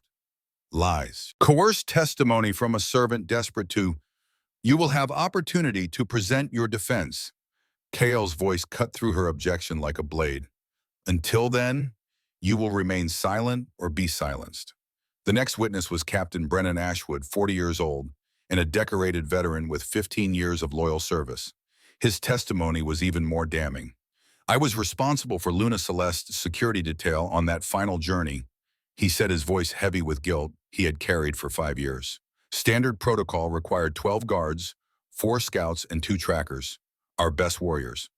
3 days before departure, I received modified orders, reducing the detail to 8 guards and replacing our 2 best trackers with less experienced alternatives.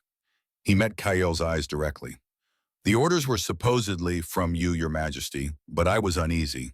I attempted to verify directly with you, but Lady Morgath intercepted me. She told me you were occupied with urgent border matters and should not be disturbed. She verified the orders herself as chief advisor, assuring me they were legitimate. His voice cracked. I trusted her position and authority. My trust killed Luna Celeste and 6 guards under my command. I have carried that guilt every day for 5 years, believing I had failed through negligence. Now I learn I was manipulated into weakening the Luna's protection deliberately. Kael's expression softened slightly.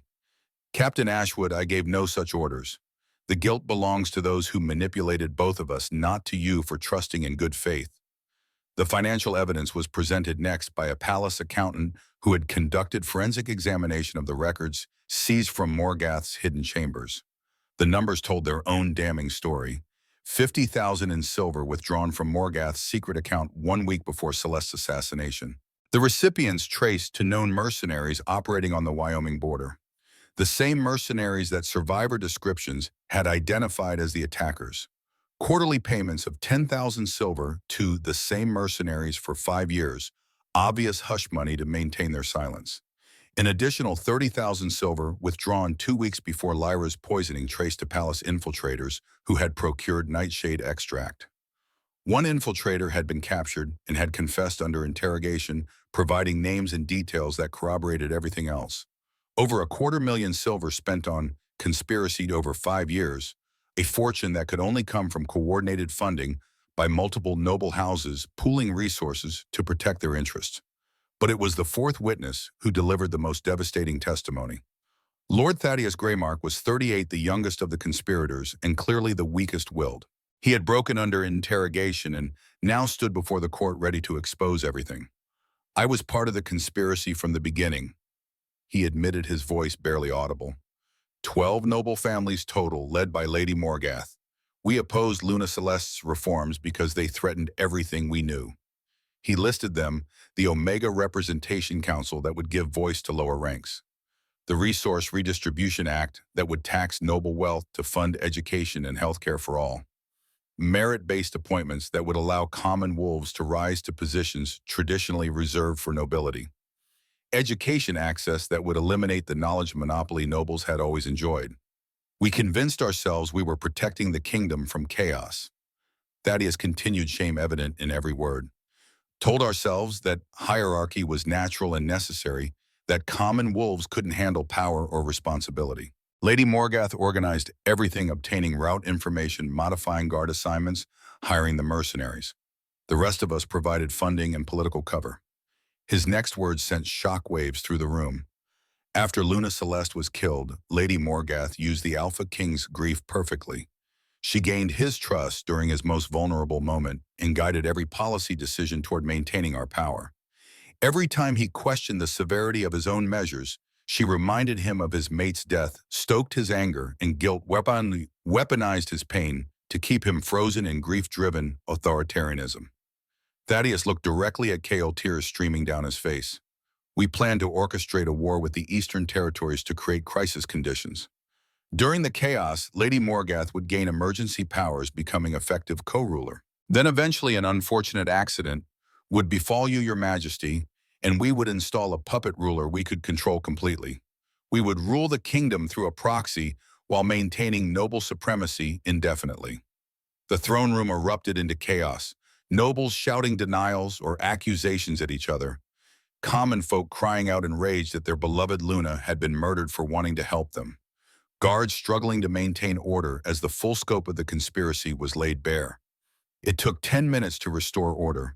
When silence finally fell again, every eye in the room turned to Kyle, waiting to see how their AlphaKing would respond to the revelation that he had been manipulated for 5 years, that his most trusted advisor had orchestrated his mate's murder and his own eventual assassination. Kyle stood slowly and the room went utterly still. When he spoke, his voice carried to every corner without him needing to raise it. I will testify as well, as a witness to what was done to me and to our kingdom. He descended from his throne and took the witness stand, symbolically placing himself under the same legal process as everyone else. The gesture sent ripples through the assembly, an AlphaKing submitting to law rather than standing above it. Morgath Nightvale became my chief advisor 8 years ago, a minor appointment made at Celeste's suggestion because she believed in giving opportunities to those outside traditional power circles. His voice remained steady, but pain bled through the control. When Celeste died, I was destroyed, broken in ways I did not know were possible. Morgath was there in those darkest hours, offering counsel when I could barely function. He looked out at the assembled crowd. I see now how she used my pain as a weapon. Every harsh policy I implemented, she suggested it. Every time I questioned whether I was too severe, she reminded me of Celeste's death. Stoked my anger, made me believe that strength meant ruling through fear. She transformed my grief into authoritarian control that maintained noble privilege while crushing the reforms my mate died trying to implement. His golden eyes blazed with emotion he no longer tried to hide. For 5 years, I allowed myself to become a tool of oppression. I was too broken to see the manipulation happening, too consumed by guilt to recognize I was being used to betray everything Celeste believed in. I became exactly what she would have hated: a tyrant who ruled through fear rather than justice, who maintained hierarchy rather than serving all my people. The vulnerability of his admission stunned the assembly. Many began crying, nobles and commoners alike, seeing their feared king reveal himself as a victim, someone shaped by trauma and treachery into something he had never meant to become. But I take responsibility for my actions, Kale continued. Being manipulated does not excuse the harm I caused, the harsh policies I implemented, the suffering I allowed, the fear I used as a tool of governance. Those were my decisions, even if they were guided by false counsel. I will spend the rest of my reign proving that I remember who I was meant to be and who Celeste believed I could become. Then it was Lyra's turn to testify. She stood before the court in her healer's robes, silver hair catching the light violet eyes steady as she faced the assembly. "I am a lunar healer," she began, and gasps echoed through the room at the revelation. "A bloodline thought extinct for over a century. We possess abilities beyond normal healing. We can see psychic imprints left on objects by powerful emotions. Truth burned into the environment by significant events." She described touching Celeste's favorite bench in the memorial garden, experiencing the vision of that final journey through the dead Luna's eyes. The assembly listened in absolute silence as she recounted Celeste's excitement about the reforms, her love for Kael, her horror at recognizing the ambush as betrayal, and her final thoughts as she died in sorrow not for herself but for what her death would do to the male she loved. Luna Celeste's last conscious thought was fear that her death would turn Kael cold and ruthless, that it would end all hope of the reforms she died trying to implement.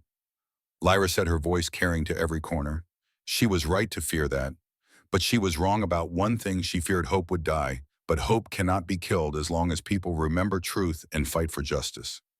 Then Lyra described her investigation, her growing suspicion of Morgath, and the confrontation where the chief advisor had confessed everything in arrogant fury. She told me she arranged Luna Celeste's assassination with 11 noble families, that they used the AlphaKing's grief to manipulate him into maintaining their power structures, that she poisoned me because I represented the same threat Celeste had, that she planned to orchestrate war-gain emergency powers and eventually murder the king himself.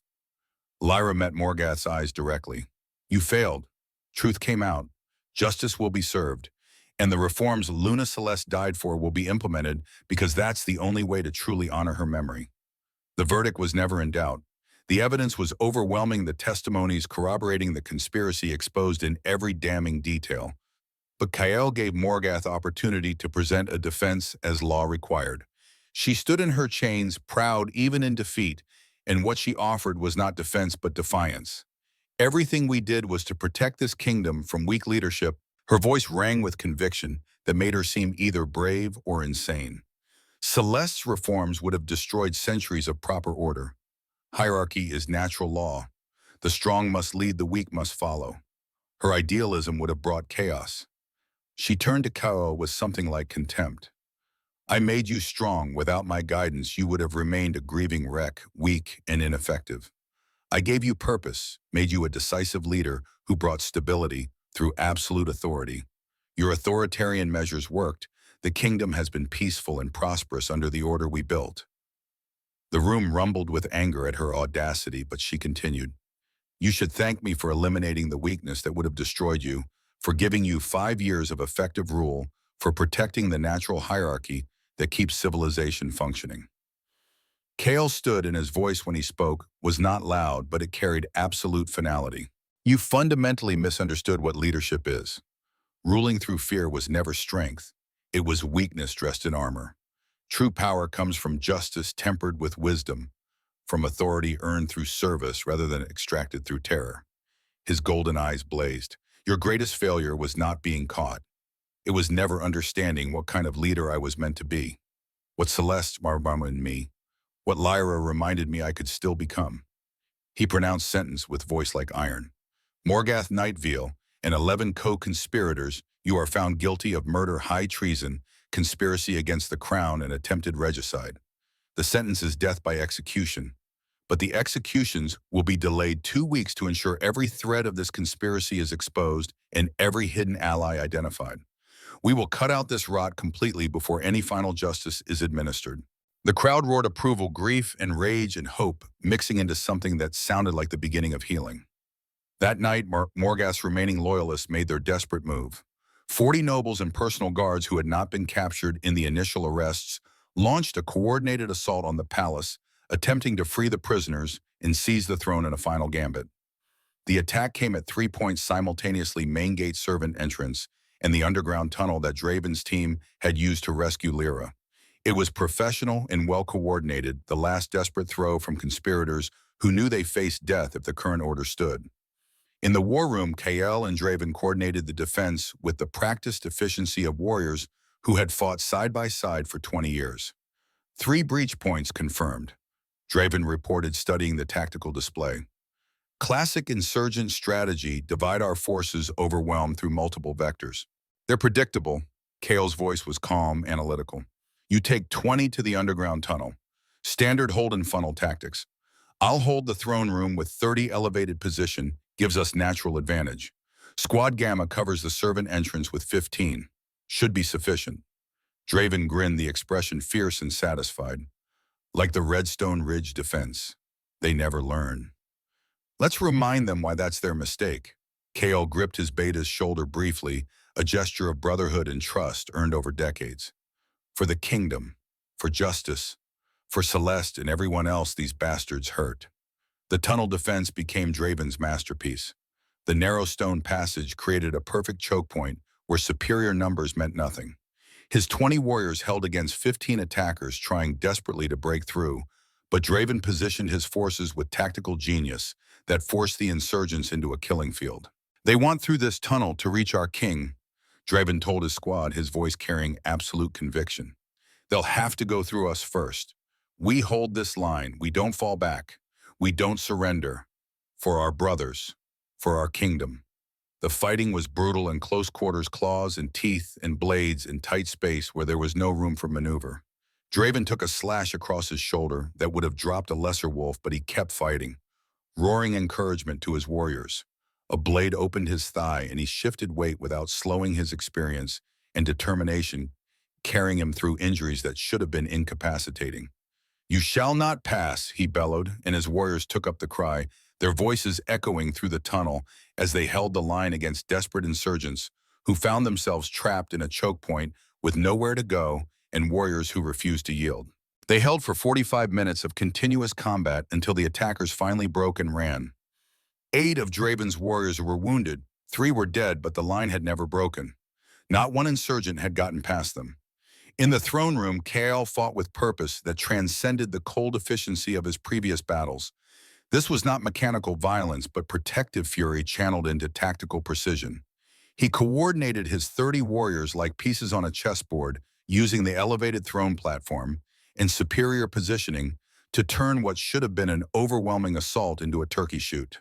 25 insurgents tried to force the main entrance, but Kael's defensive positions made them pay for every foot of ground. Squad Alpha flank left, drive them towards center squad, beta crossfire from right gallery. He fought not as the frozen king of the past 5 years, but as the warrior he had been before grief broke him, fighting for something rather than against everything, protecting rather than punishing, leading with strategy and courage rather than just overwhelming force. Radio communication kept him connected to Draven. Status: tunnel held, you've been throne room secure, servant entrance. Squad Gamma reports all hostiles neutralized, but it was the attack on the healing ward that triggered something primal in Kael. 8 insurgents broke through the outer defenses with specific purpose, kill the chief healer, and as many other healers as possible destroy the medical support that kept defenders alive. Lyra was in the main treatment room when they burst through, her hands glowing with silver light as she healed a wounded soldier who had just been brought in from the throne room fighting. She looked up and saw death coming for her. Then KO was there. He felt her terror through the bond, abandoned his position in the throne room without hesitation, and erupted through the healing ward entrance with the primal fury of a mate protecting his bond. The rage that consumed him was beyond tactical thinking, beyond strategy, beyond anything resembling the controlled violence he had shown before. These wolves had threatened her, had come to his healing ward to murder the female who had stayed on a battlefield when everyone else fled, who had saved his life, who had reminded him what it meant to live rather than just survive. The fight was over in seconds. Kael tore through all 8 attackers with savagery that shocked even his own guard, blood spraying across the white walls, bones breaking, threats eliminated with absolute finality. By the time his warriors caught up to him, all 8 insurgents were dead, and Kael stood in the carnage, breathing hard, his eyes still blazing gold with protective fury. He looked across the blood-soaked room and found Lyra's violet eyes. The world seemed to narrow to just the 2 of them, everything else fading into irrelevance. The bond between them hummed with intensity that could no longer be denied or delayed. Both of them knew with absolute certainty that what had been building between them for weeks had crossed into territory that was profound and permanent, that would define the rest of their lives. The coup was crushed within 3 hours. Insurgents were dead or captured, the palace secured, and the final threads of the conspiracy exposed. The cost was 40 defender casualties and significant damage to parts of the palace, but the attempt had failed utterly. Afterward, Lyra worked for 20 straight hours, healing the wounded, coordinating with other healers, saving lives until exhaustion finally claimed her, and she collapsed in the middle of the ward. Kale caught her before she hit the ground and carried her to his chambers for the third time. And now there was no pretense, no hesitation, no denial. When she woke hours later, he was sitting beside the bed watching her with an expression that held everything he had been trying not to feel for weeks. Open and vulnerable and full of emotion that made it hard to breathe. She reached for him, and he came to her kneeling beside the bed in an echo of that moment on the battlefield that had started everything. "I'm done fighting what you make me feel," he said, his rough voice carrying a conviction that resonated in her bones.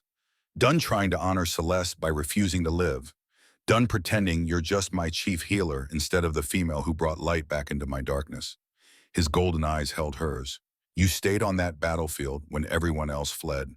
You walked into death to save lives. You made me remember who I was before grief broke me. You gave me reason to live instead of just surviving. Every day I'm grateful for the mate who challenges me to be better than my pain would let me become." Lyra touched his face gently, feeling tears track down her own cheeks. "You saved me too, gave me purpose after 12 years of wandering, proved my gifts were valuable instead of cursed, showed me that belonging doesn't require perfection, that I could be accepted for who I am rather than despite it." She took a breath. "I've been investigating Celeste's death not just for justice, but because I needed to free you from the guilt poisoning you. I saw her final moments through psychic vision. I felt what she felt as she died. And I need you to know her last thoughts were not anger at you for the journey, but sorrow that her death would break. You would turn you cold, would end the reforms she believed in." Kale's expression cracked, tears falling, as he allowed himself to truly grieve for the first time in 5 years. Not transforming pain into cold efficiency, but actually feeling it, processing it, letting it flow through him instead of freezing around his heart. "Do you think she'd forgive me?" His voice broke. "For moving on, for finding this with you?" "She would be furious if you didn't," Lyra said with absolute conviction.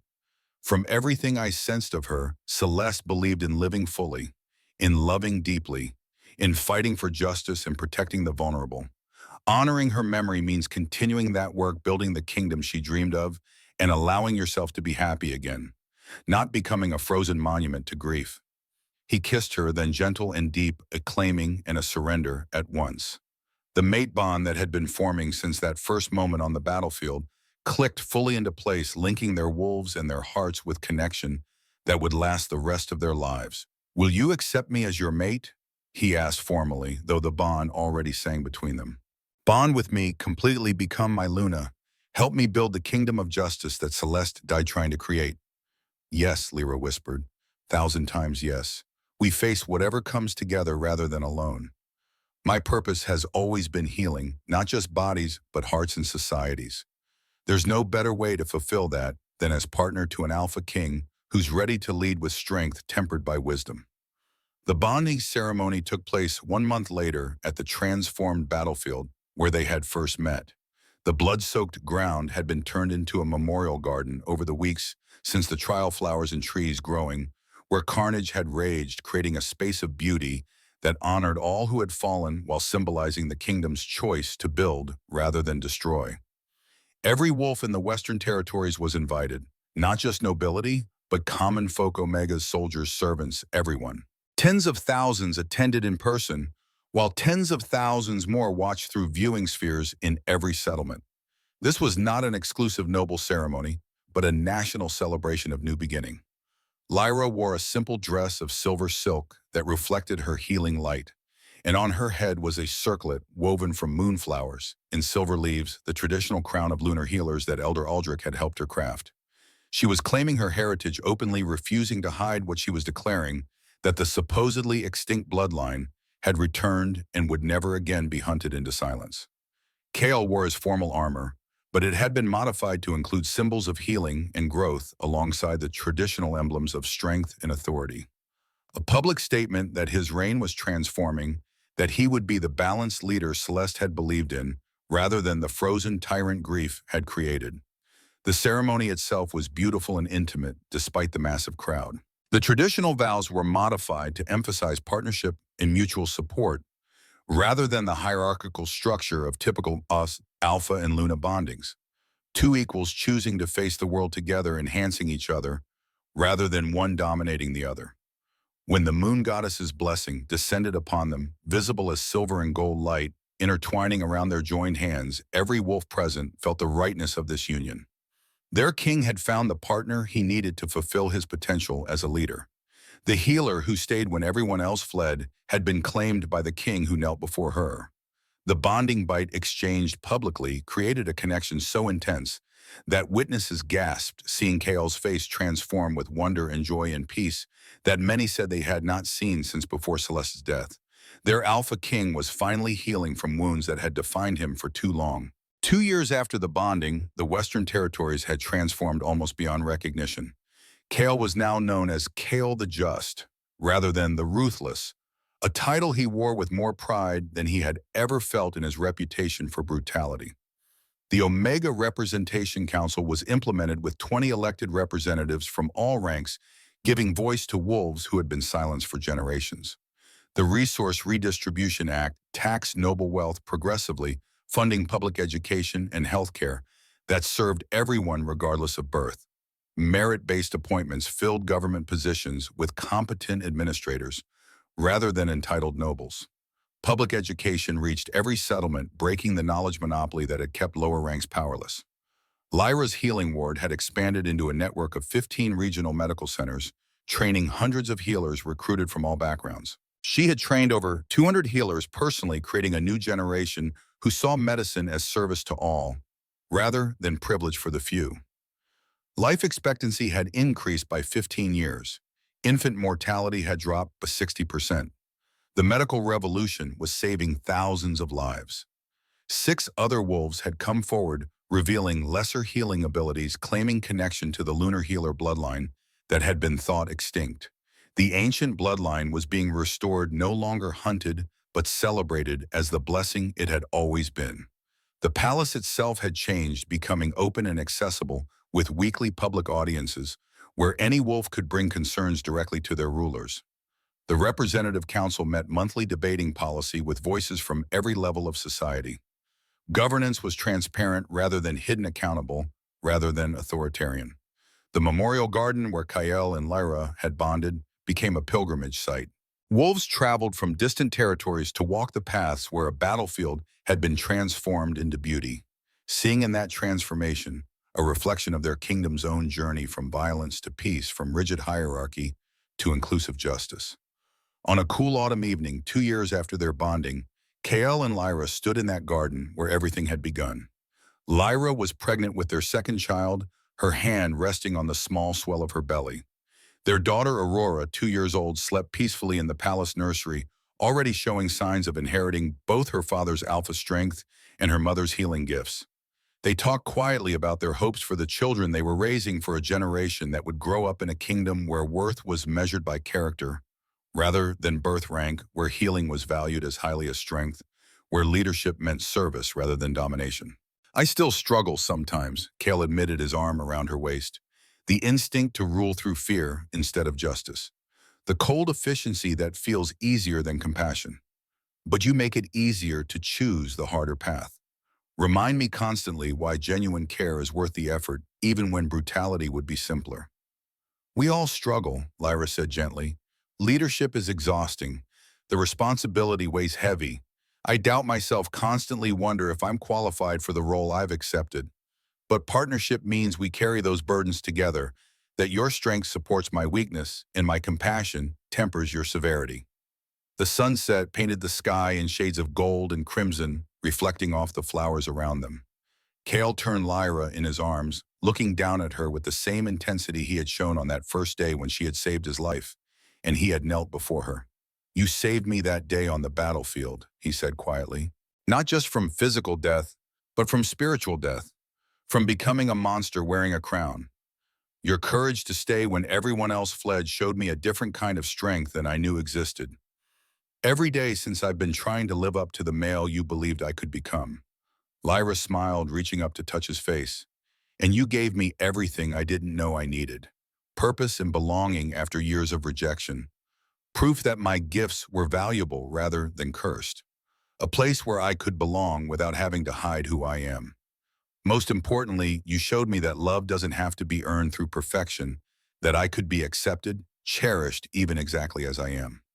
She looked out over the garden at the flowers growing where blood had soaked the ground, at the beauty that had emerged from violence. I look forward to spending the rest of our lives building something beautiful together, healing our kingdom one heart at a time, raising children who'll never know the pain of being told they're worthless because of circumstances beyond their control. Kale kissed her, then gentle and deep, a promise and a celebration. The last rays of sunset caught them in a halo of gold and silver light, the moon goddess's blessing still visible in the way their connection glowed for those with eyes to see. The healer who stayed when everyone else fled, the healer who made the AlphaKing kneel, the healer who reminded a broken king what it meant to live rather than just survive, the healer who transformed a kingdom by refusing to accept that some wolves were worth more than others, that some suffering was acceptable, that justice was a privilege rather than a right, and the AlphaKing who had been given a second chance, who had learned that true strength was not domination but service, that honoring the dead meant living fully rather than freezing in grief, that love was not a finite resource, but something that grew and expanded, that accepting a new bond did not diminish what had come before, but honored it by choosing life over death, hope over despair, justice over revenge. Together they stood in the garden as darkness fell and stars emerged. Two broken souls who had found each other in the chaos of battle and had chosen repeatedly to heal and grow together rather than letting wounds define them. Their kingdom was better for their union. Their people were freer. The future was brighter. And somewhere in the spirit realm, Luna Celeste Thornheart smiled satisfied that her death had not been in vain, that the reforms she had died for were being implemented, and that the male she had loved had finally found peace and purpose in a partner worthy of the leader she had always known he could become. The story of the healer who stayed when everyone else fled would be told for generations. A reminder that courage sometimes means walking toward danger rather than away from it. That one person's compassion can change everything. That the most powerful force in the world is not violence, but the determination to heal, to hope, and to choose justice even when fear would be easier. Their legacy would endure long after they were gone. The kingdom they built together, the lives they saved, the system of justice and compassion they created, and most importantly, the example they set, that even the most broken can heal, that even the coldest heart can thaw, that transformation is always possible for those brave enough to choose it. The healer who made the AlphaKing kneel, and the king who rose from that knee as someone better, someone worthy of the healer who had stayed when everyone else fled, someone ready to build a kingdom where all wolves could flourish regardless of their birth, where strength served rather than dominated, where justice was not a privilege but a right extended to all. Their story had begun with a battlefield and a choice to stay. It had grown through trials and tribulations, through conspiracies exposed, injustice, justice delivered, through grief acknowledged and healing embraced. And it would continue for decades to come. Their partnership a living example of what was possible when courage met compassion, when strength was tempered by wisdom, when two souls chose to face the world together rather than alone. The end of this chapter, the beginning of everything that would follow.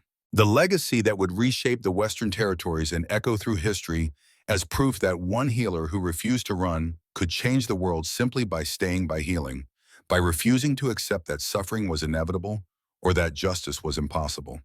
She stayed when everyone else fled. He knelt before her in recognition of that courage. And together they built something beautiful from the ashes of grief and the chaos of war. A kingdom where all wolves mattered, a future worth fighting for, a love that transcended death and transformed everything it touched. This was their story, the healer and the king, the packless Omega and the ruthless Alpha, the silver light and the golden eyes, the courage to stay and the wisdom to kneel.